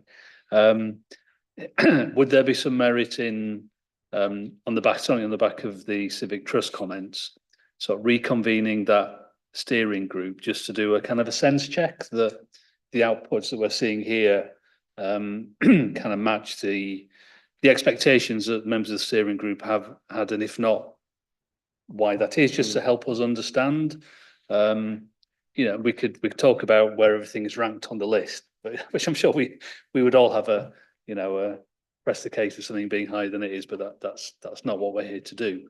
But in terms of understanding the methodology that's got us to this place, I think I would certainly find it useful, and judging by the comments of the Civic Trust who were involved in that work as well, that would be something I'd like to ask for. Yeah, 100%. And I do apologise to the steering group for not running this past them in advance of this meeting coming through. We've been working right up to the deadline to get these networks more comprehensive. So that I won't go into it in too much depth now, but the reason why it's quite significantly different to what was in the sort of consultant partner sisters report is, but particularly on the walking zones element, there was quite a narrow group of 4 priority walking zones in the original report. But one of the absolutely critical purposes of having an LSWIP is that you're able to draw down Section 106 funding from developers. So you need to have a really broad network and comprehensive network so that when a development comes on stream, you have in policy that it's a priority walking zone to invest in, or a priority cycle route to be in. So that's why things have tweaked a little bit. I've got a series of dates that Councillor Aurelius has kindly sent me for steering group meetings, and they'll go out in the morning we'll get one collated and go into it in more detail. Thank you for that, and that's a good shout, Councillor Fenton. Councillor Merritt. When you look at the map, there are some obvious places, routes where they're serving strategic destinations, but parts of the routes are only shown as proposed local network. I'm just trying to understand the logic of what's a strategic route not being strategic along its whole length.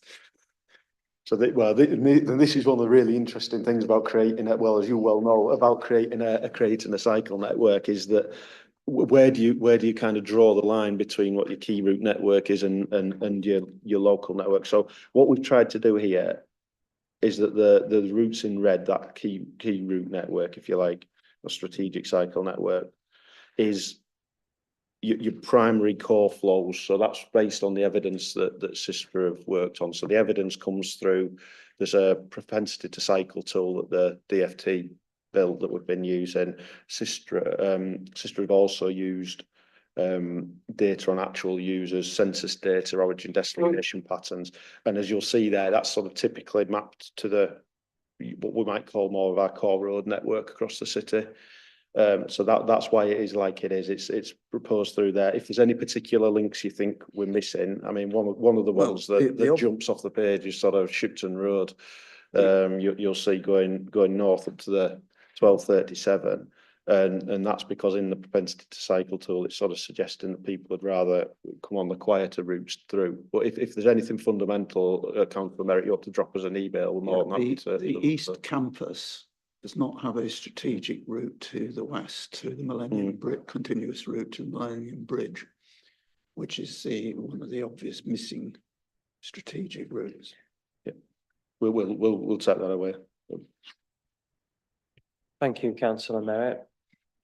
Any further questions? Oh, sorry, Councillor Aurelius, forgive me. Thanks. Just to say, it's really complicated, and I'm so grateful to Tom and Andy and the team for the huge amount of work in drawing this up. but it's an imperfect art to work out which are the strategic routes and which are the local network. And I think one of the questions I'm really interested in exploring in the next few weeks and potentially with the steering group is, what should those weightings be? Because that's essentially how the routes flick from being red to blue, is when we decide, are we weighting schools as high priority? Are we weighting safety as high priority? So I think, you know, this is something we can explore a little bit with the steering group and really work out and do that sense check, because I haven't gone through it with a fine tooth comb, and lots of people will want to and go, well, hang on a minute, why isn't that there and this there? And there'll never be a perfect answer, but we at some point have to be sort of comfortable with defining that strategic network, because that's the one we put resource in to maintain properly. That's the one that we say to potential developments coming forward, here's the link we need.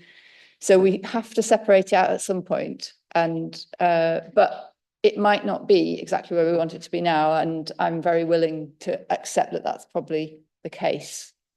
So very happy to take away a bit of work on looking at those weightings. Thank you, Councillor Villiers.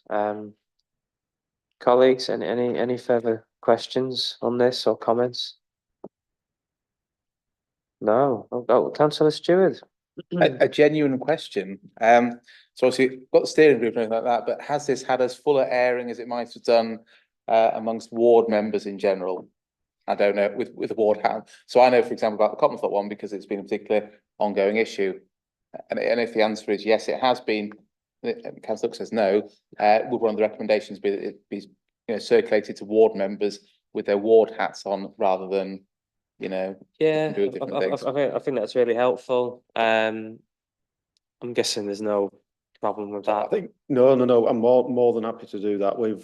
We've incorporated feedback from all the local transport strategy consultation work into developing these, but there's probably off the back of this conversation, there's probably merit in sending it round for a sense check, a local sense check on top of that. Yeah, make room for another 100 emails coming in, I'll pass them to Andy. Only 100, yeah.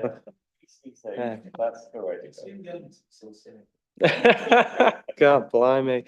Councillor Hook. Yeah, just add to that, it would be nice to have a chance to talk about both big subjects tonight on that from a ward point of view too. I think we've already talked about one of my villages. My other villages also care. So, yeah. Thanks, Councillor Hook. I'm minded to wrap this item up now, but grateful for it. I'm sure the work will help the city a lot moving forward, as will a lot of the stuff we talked about tonight. Officers, you have an unenviable task in transport, and I know, at least from my own experience, you'll get all sorts of stuff from councillors all the time on top of this bigger picture stuff. But your ongoing work is genuinely appreciated, and your persistence and your patience.